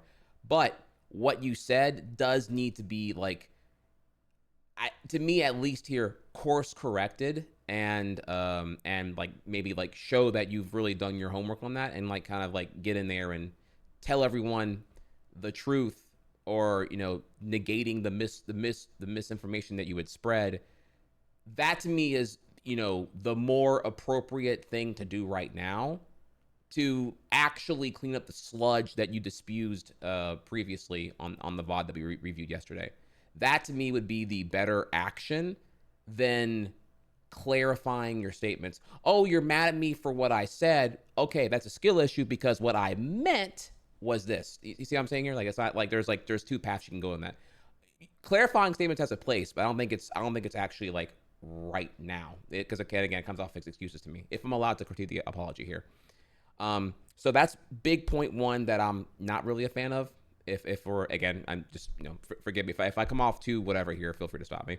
And then the second big point here in terms of the negative column I'm giving here for the apology would be that it kind of comes off as, again, amending the action instead of or really redeeming the individual versus amending the action.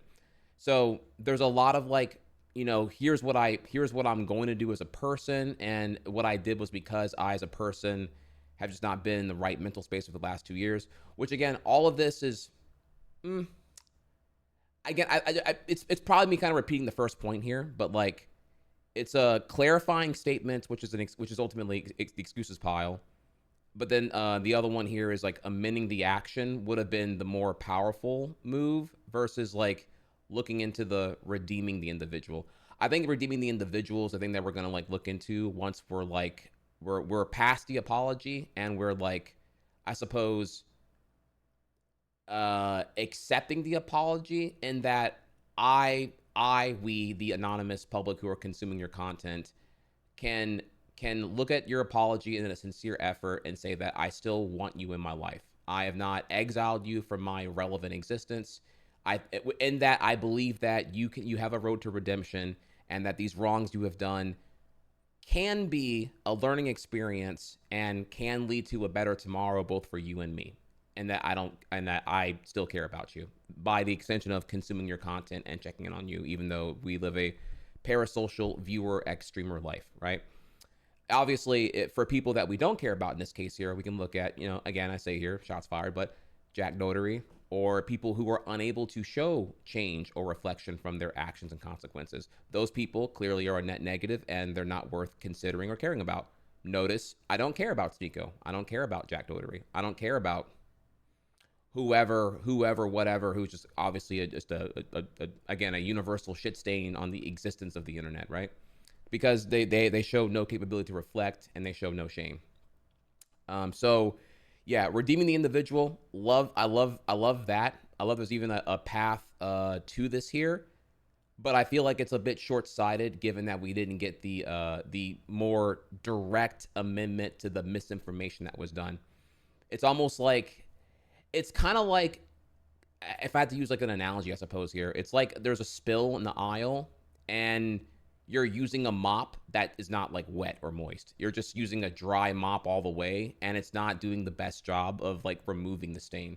The stain in this case here was all the terrible, hurtful things he had said, and you kind of need to, you need to like moisten the mop first to do a better job of collecting the sludge and removing it entirely. That's kind of how I would put it there, if that kind of makes sense. Now, with those two negatives out the way here, beyond that, I did see shame, reflection, a lot here. Shame, reflection, and introspection. Yeah, he's very shamed for what he said. The reflection does seem to be a thing that's currently happening right now here. In the beginning, I thought that his call to like, I'm gonna return streaming as soon as a 2-week ban is done, that to me did seem like, oh wow, okay, yeah, you're like really like I was worried there because I'm like, man, you seem really eager to get back on that horse and do a better job.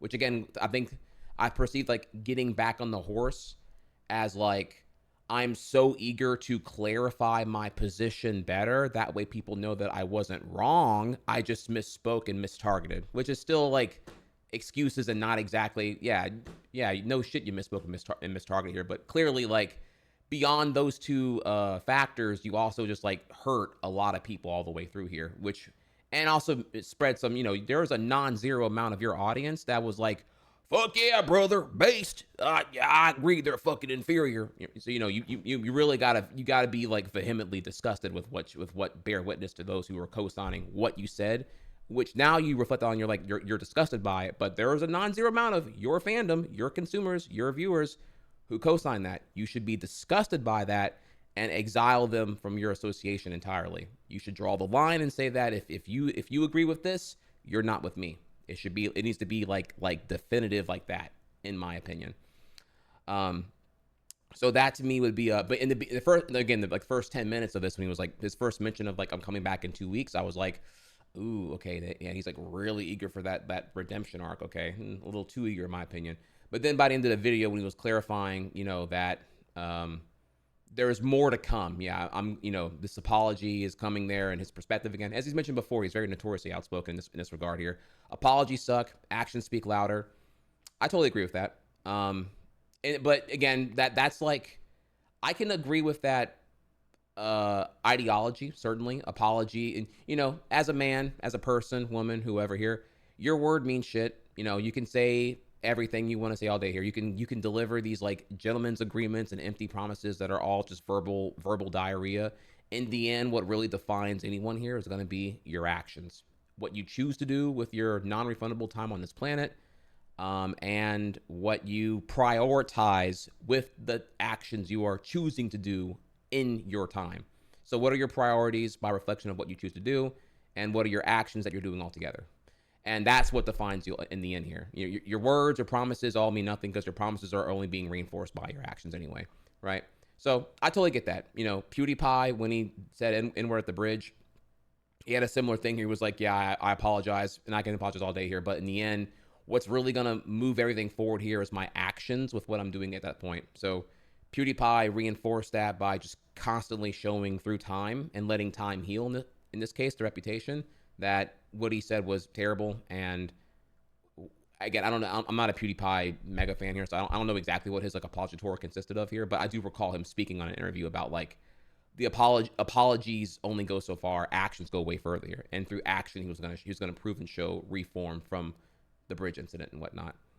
So and so I understand where he's coming from there, and he's reinforcing a resemblance of a principled outlook here in the context that he has consistently said over and over and over again that I don't apologize because apologies are just performative surface level word vomit, and they're not. Actions when I've really fucked up are the more important thing, right? So I think when he's saying all that here, it's stemming from that. It's stemming from the whole like that thing. But again, here, I still am like there's still a lot of admittedly privilege going on here if I'm being real, right? Like coming back 2 weeks later does feel like this response coming like within 24 30 hours of everything is a bit abrupt. I'm not sure if it's been enough time to genuinely reflect on everything here. You're still going through the thick of it. No pun intended there, KSI. Don't sue me, please. You're still going through it, and you need to are you done processing all your things here? Have you really given a comprehensive evaluation to what path you want to put forward here? You're already throwing out cemented plans of coming back and streaming when your 2 weeks is up or close to that, right? That feels a bit, it's a bit soon to, I think, have that level of commitment on the whole thing. Just because, like, I don't think do you know everything? But I mean, he also did detail here some major revelations about, like, stepping down from OTK and focusing on more his own tangibles rather than being so preoccupied here. I get that too. But just so I don't get lost in my own points here about that. Yeah, it does feel a little bit too soon. It's like, I admit, if I'm being real, this is subjective now, but I'm not as comfortable with like being told here that you're back to streaming within 2 weeks. People are gonna, had he said, I'm gonna step away for a little bit and I'll see y'all in a bit, to go reflect and whatnot, people would have been like, oh, the of course, right, the multimillionaire hitting the escape hatch on his fighter jet, and then out of here he goes to disappear and let time heal on its own way here. That can, it's like you got to pick one, right? You can't say come back, I hate you, or go away, I hate you. There's, the going away would be the reflection, and let's not pretend here for a second that his there's so much going on here. I'm trying to like not get caught in the whole thing here, but like. Tips out, if you don't know who this is here, that's the OTK manager guy. I don't know what his exact position here is, but it's very clear that tips out is a very prominent individual in his life. This is a higher up at OTK here. He put a very, very long thing here that's a really, really good read. And might be who he's referring to whenever he he didn't say who it was here or who they were, but I presume that tip out, because if you read this whole thing, co-owner, there you go, thank you. He has a very heartfelt thing that he goes off here about the whole like what it's like growing up like Arab passing in a post 9/11 USA and how fucking terrible that whole thing was. So yeah, and there's a whole lot to go into there about this, though I don't think I have the time because I have to go in about 20 minutes here, so forgive me on that. But yeah, him going away for a little bit to reflect further and further, not on a deadline basis, not on a timeline or deadline rooted in how long his suspension is, does feel like I'm only going to reflect for as long as I have to before I can finally start the redemption arc, I suppose. That's kind of what it comes off as, I would say. Just in my opinion, it'd be one thing if you're stepping away. It's another when you're stepping away and you're already decreeing here that, oh yeah, when my suspension is done, right, I'm so ready to get back on redemption. Which again, I guess it's also because I'm already like kind of rooted in that I really would love to see him counter the misinformation he had spewed. That to me is like the real starting point of comprehensively righting the wrong that he had did so far. So, anything else here? I'm trying to remember if I forgot anything else here. So, yeah, that's it. Short of me like reading a few tweets here, I guess. If we get time, we'll read the tips out one. It's actually a really, really good read. Did want to show this here.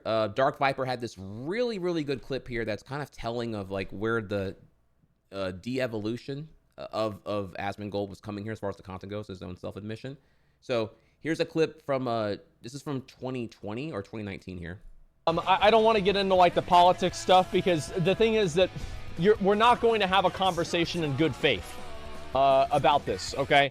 Everybody's already got their mind made up, and the people that are actually genuinely out there looking to make an opinion are probably socially adjusted well enough to where they would never watch my stream. So it would just be a waste of time. I don't want to get into like the politics stuff because the maturity of knowing when you don't know enough about something to comment on it is humbling. You know, you're not drunk off your ego, I would say, for sure.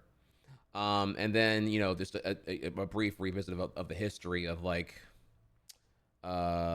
where we've been in the last 1 year of his self-proclaimed 2-year decline. So yeah, you know, just something may be going on here. One could wonder here, honestly, but you know, it took a you know a front end car accident metaphorically here, where you finally break the whip and you have to like take a second and painfully reflect upon like what's the consistent variable here on this, like, you know, this I don't know, whatever here, woke force one constantly canceling me over and over again on the online discourse and whatnot. So so there is that, but and I'm trying to think here. I'm trying to think. Okay, there is one more thing. It's not a pretty point. I admit it's kind of a petty point, but goddamn, do I want to say it? And I guess because y'all are here, and maybe I should just kind of like throw it out there. In the end, there is a financial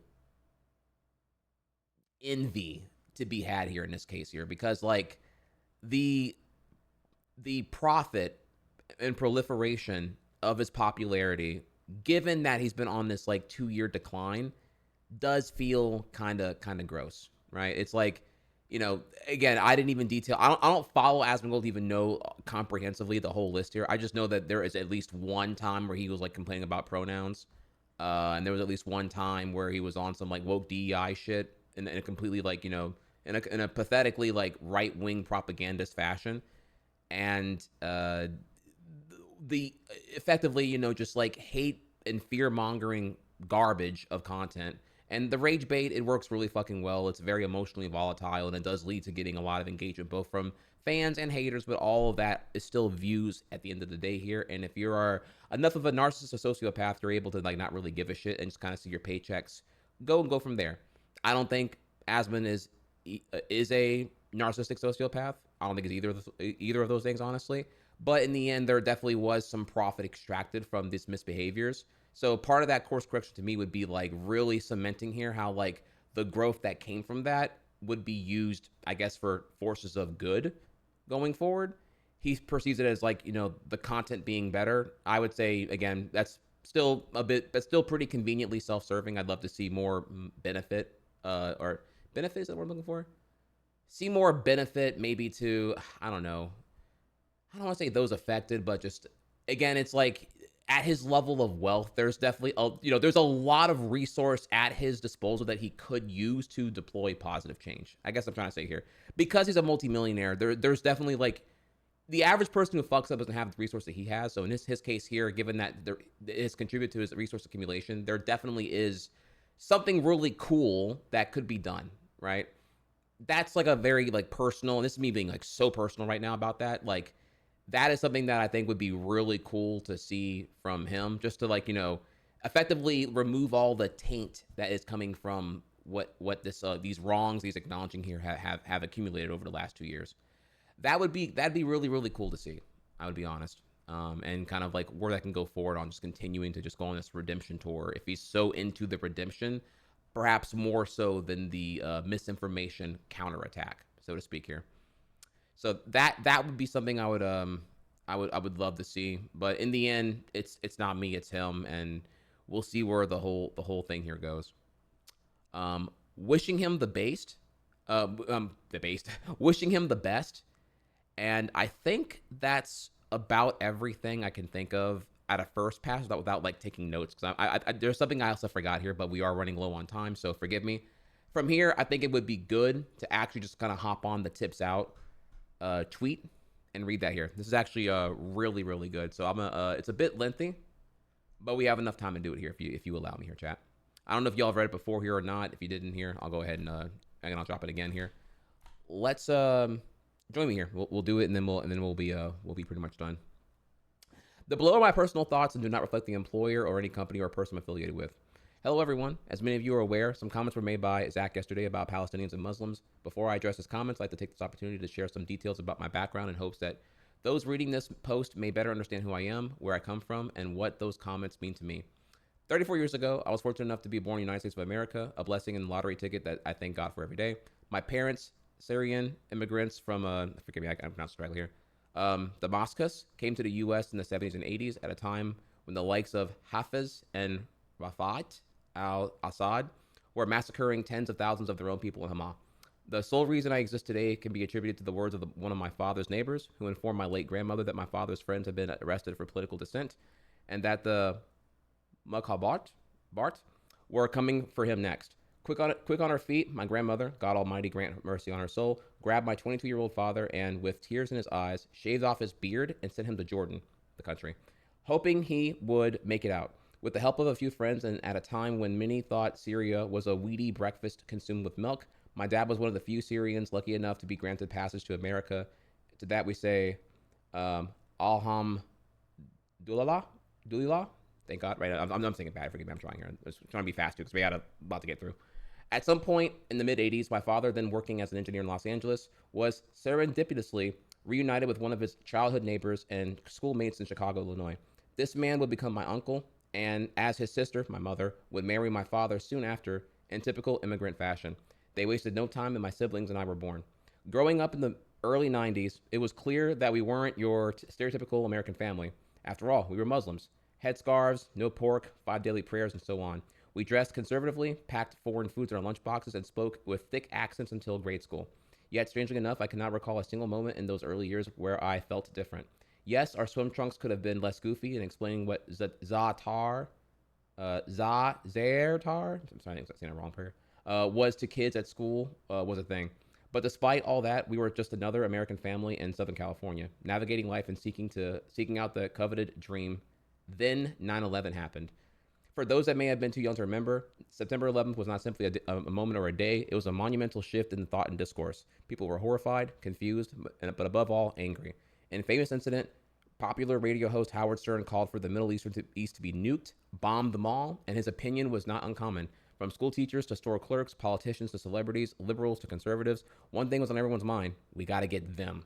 But who is them? Surely the perpetrators and the murderers who planned the attack, killing thousands of innocent people in the process and changing the landscape of modern humanity. However, to some, them had a much broader definition. One of the least understood aspects of the attacks was the local aftermath, specifically the experiences of Americans who would be perceived as Arab passing. It didn't matter if you were Persian, Indian, South Asian, or even Latino. If you were within a certain shade of beige and had 3-syllable last name, you were, I'm quoting here, fucking sand nigger. And that had to be dealt with. Many religious minorities were also caught in the crossfire with Sikhs, Hindus, and Sephardic Jews, Arab Christians, and others receiving a significant share of the vitriol. Acts of wanton violence became commonplace. Houses of worship were burned down, and random people you knew from your community were being locked up. Some never heard from again. But how could this happen? How could such a monumental shift in attitude and behavior occur into the greatest country that ever exists? The same country that opened its arms wide to the tired and the poor and not once made us feel less than any other American. Truly, to be born American is an undeniable blessing, and despite our governance, I would gladly give my life to this country and the people that have given me and my family a chance. The reason behind such a substantial attitude shift cannot be attributed to a single moment or event. Rather, it was the accumulation of decades and decades of subtle media propaganda designed to produce an other so that the powerful can continue to prey on the angry and divided powerless. It is a tale as old as time, transcending region and geography, national lines and civilizations. A governance strategy deployed all throughout history to keep us, the people, at odds.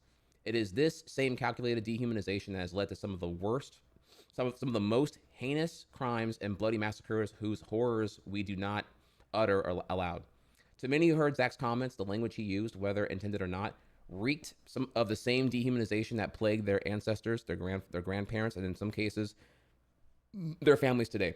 It is the same language used to justify wanton violence, genocide, and the destruction of our universal brotherhood. It is the same language used to brush off a video of a Palestinian woman and child burning alive as a price of war. I am not writing this post to defend the dignity of the Palestinians suffering in Gaza. Dignity does not require defense. Bars. It is a right. Bars. To those who have supported the humanitarian efforts and self-determination of the Palestinian people and all oppressed around the globe, thank you. To those brave enough to look beyond your own anger and reach out to their Jewish friends and neighbors, thank you. These are trying times that will test us all. Zach's comments may have been the impetus for this post, but if there is one thing I hope to convey in my incoherence, it is this. I desperately plea to all those reading to wake up, to the forces around you that wish nothing more than to separate you from your fellow man and conquer your hearts, your minds, and your humanity. Those that wish for you to look upon your school teachers, store clerks, and neighbors as them, for they are not them, they are you, born to different circumstances, no doubt, but are you nonetheless. Open your skin and take a look for yourself. We all bleed the same blood, share the same dreams, and will one day rot in the same earth until our bones have long become dust, and the difference in our beings will be no thicker than air. Bars. Please, for the love of all that is holy and good, look out for yourself and those around you. And if you ever feel the urge and anger to reduce your fellow man to anything less than yourself, ask aloud, who benefits? Thank you for taking the time to read this. I'm spending most of my upcoming time behind the scenes to ensure that staff and teams are all right. The OTK continues to grow into the place I know it can be. In the meantime, peace. Okay, so really good read.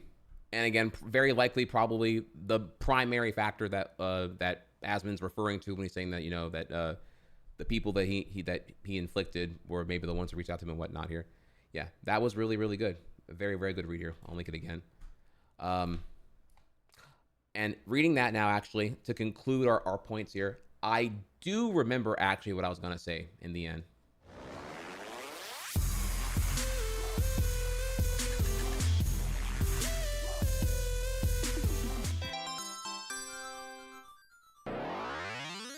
Sup, try and chat. Hey, what's up, Shag? We're hitting it heavy right now. What I was gonna say in the end was that I can reflect upon myself, and I remember really when things changed for me. I'll be real here, if I can for a second. When the 2018 F slur happened, and people were perceiving me as a homophobic bigot for using the F slur, I didn't call my friend the F slur because of his sexual orientation. He was heterosexual, so it had nothing to do with that. It was how he was playing the game. I was so eager to clarify my statements. I wanted to come live the next day. I couldn't, I was banned. Come live the next day and be like, you know, chat, what I was referring to was how he played. You know, when we play games and we get rowdy, we use words. And the word I was using, and I was going to double down. I was like so angry that I was misconstrued and blah, blah, blah, blah. And you know what? I am so happy that I was suspended, actually, because I would have been, I had not reflected, honestly. I was so busy and preoccupied being in retaliation. Why me? Why me when these other streamers, you know, spew retard 16 times an hour? I use F slur once, I get hit with a ban. You know, I was so caught in the whataboutisms and all the other shit here and trying to reinforce some kind of double standard crybaby bullshit. It was pathetic and cringe. What really changed for me, though, was it was the same week, actually. I was going to the San Francisco Twitch headquarters early before TwitchCon to film that skit that I did in 2018. Yeah, for TwitchCon 2018, if you remember, the one where the one where I don't, the game thing that happened or whatever it was. They made a game based off of my appearance or whatever. And so when I was there, I'm in San Francisco, and I'm at Twitch HQ. I'm in the gay capital of the fucking world, right? And the level of shame I felt, because I'm like, well, who knows? Because at the time I was banned. The ban was for 1 week, and I'm like, I have to leave early for TwitchCon, still scheduled, right? And I'm like, who knows what happened?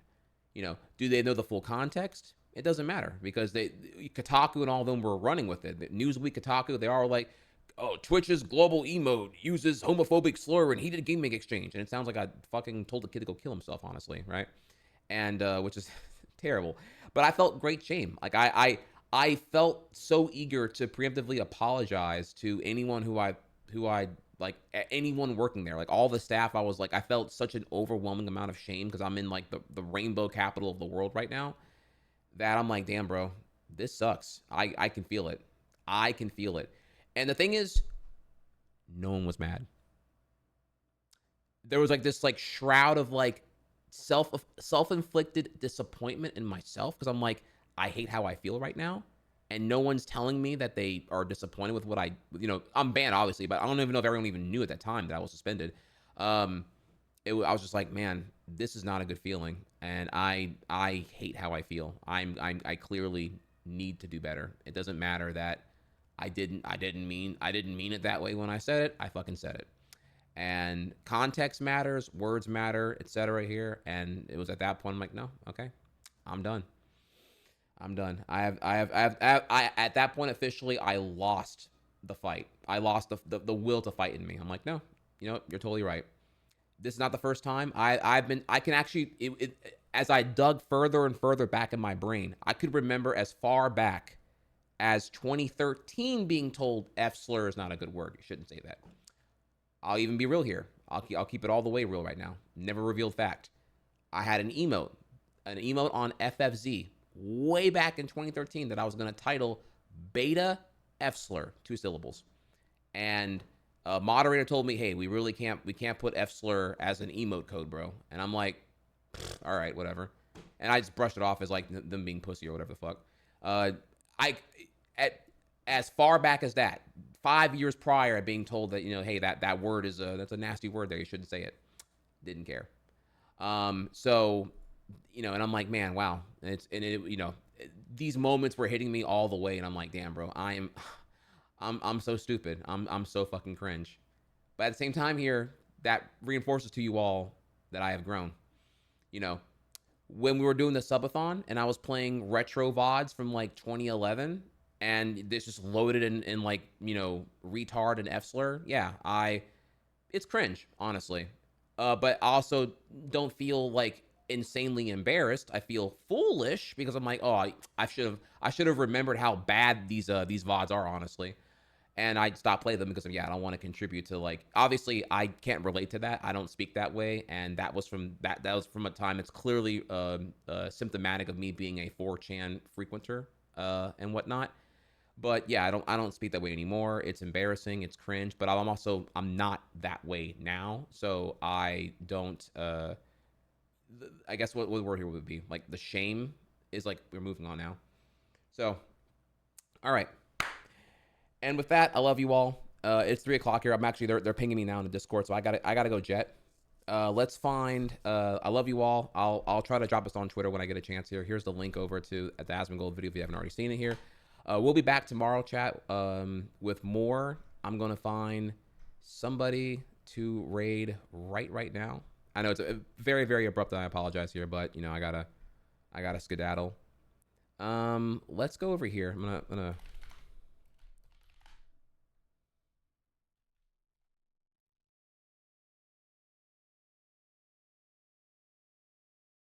Yeah, we're gonna go raid Zan. Tell Zan thank you so much.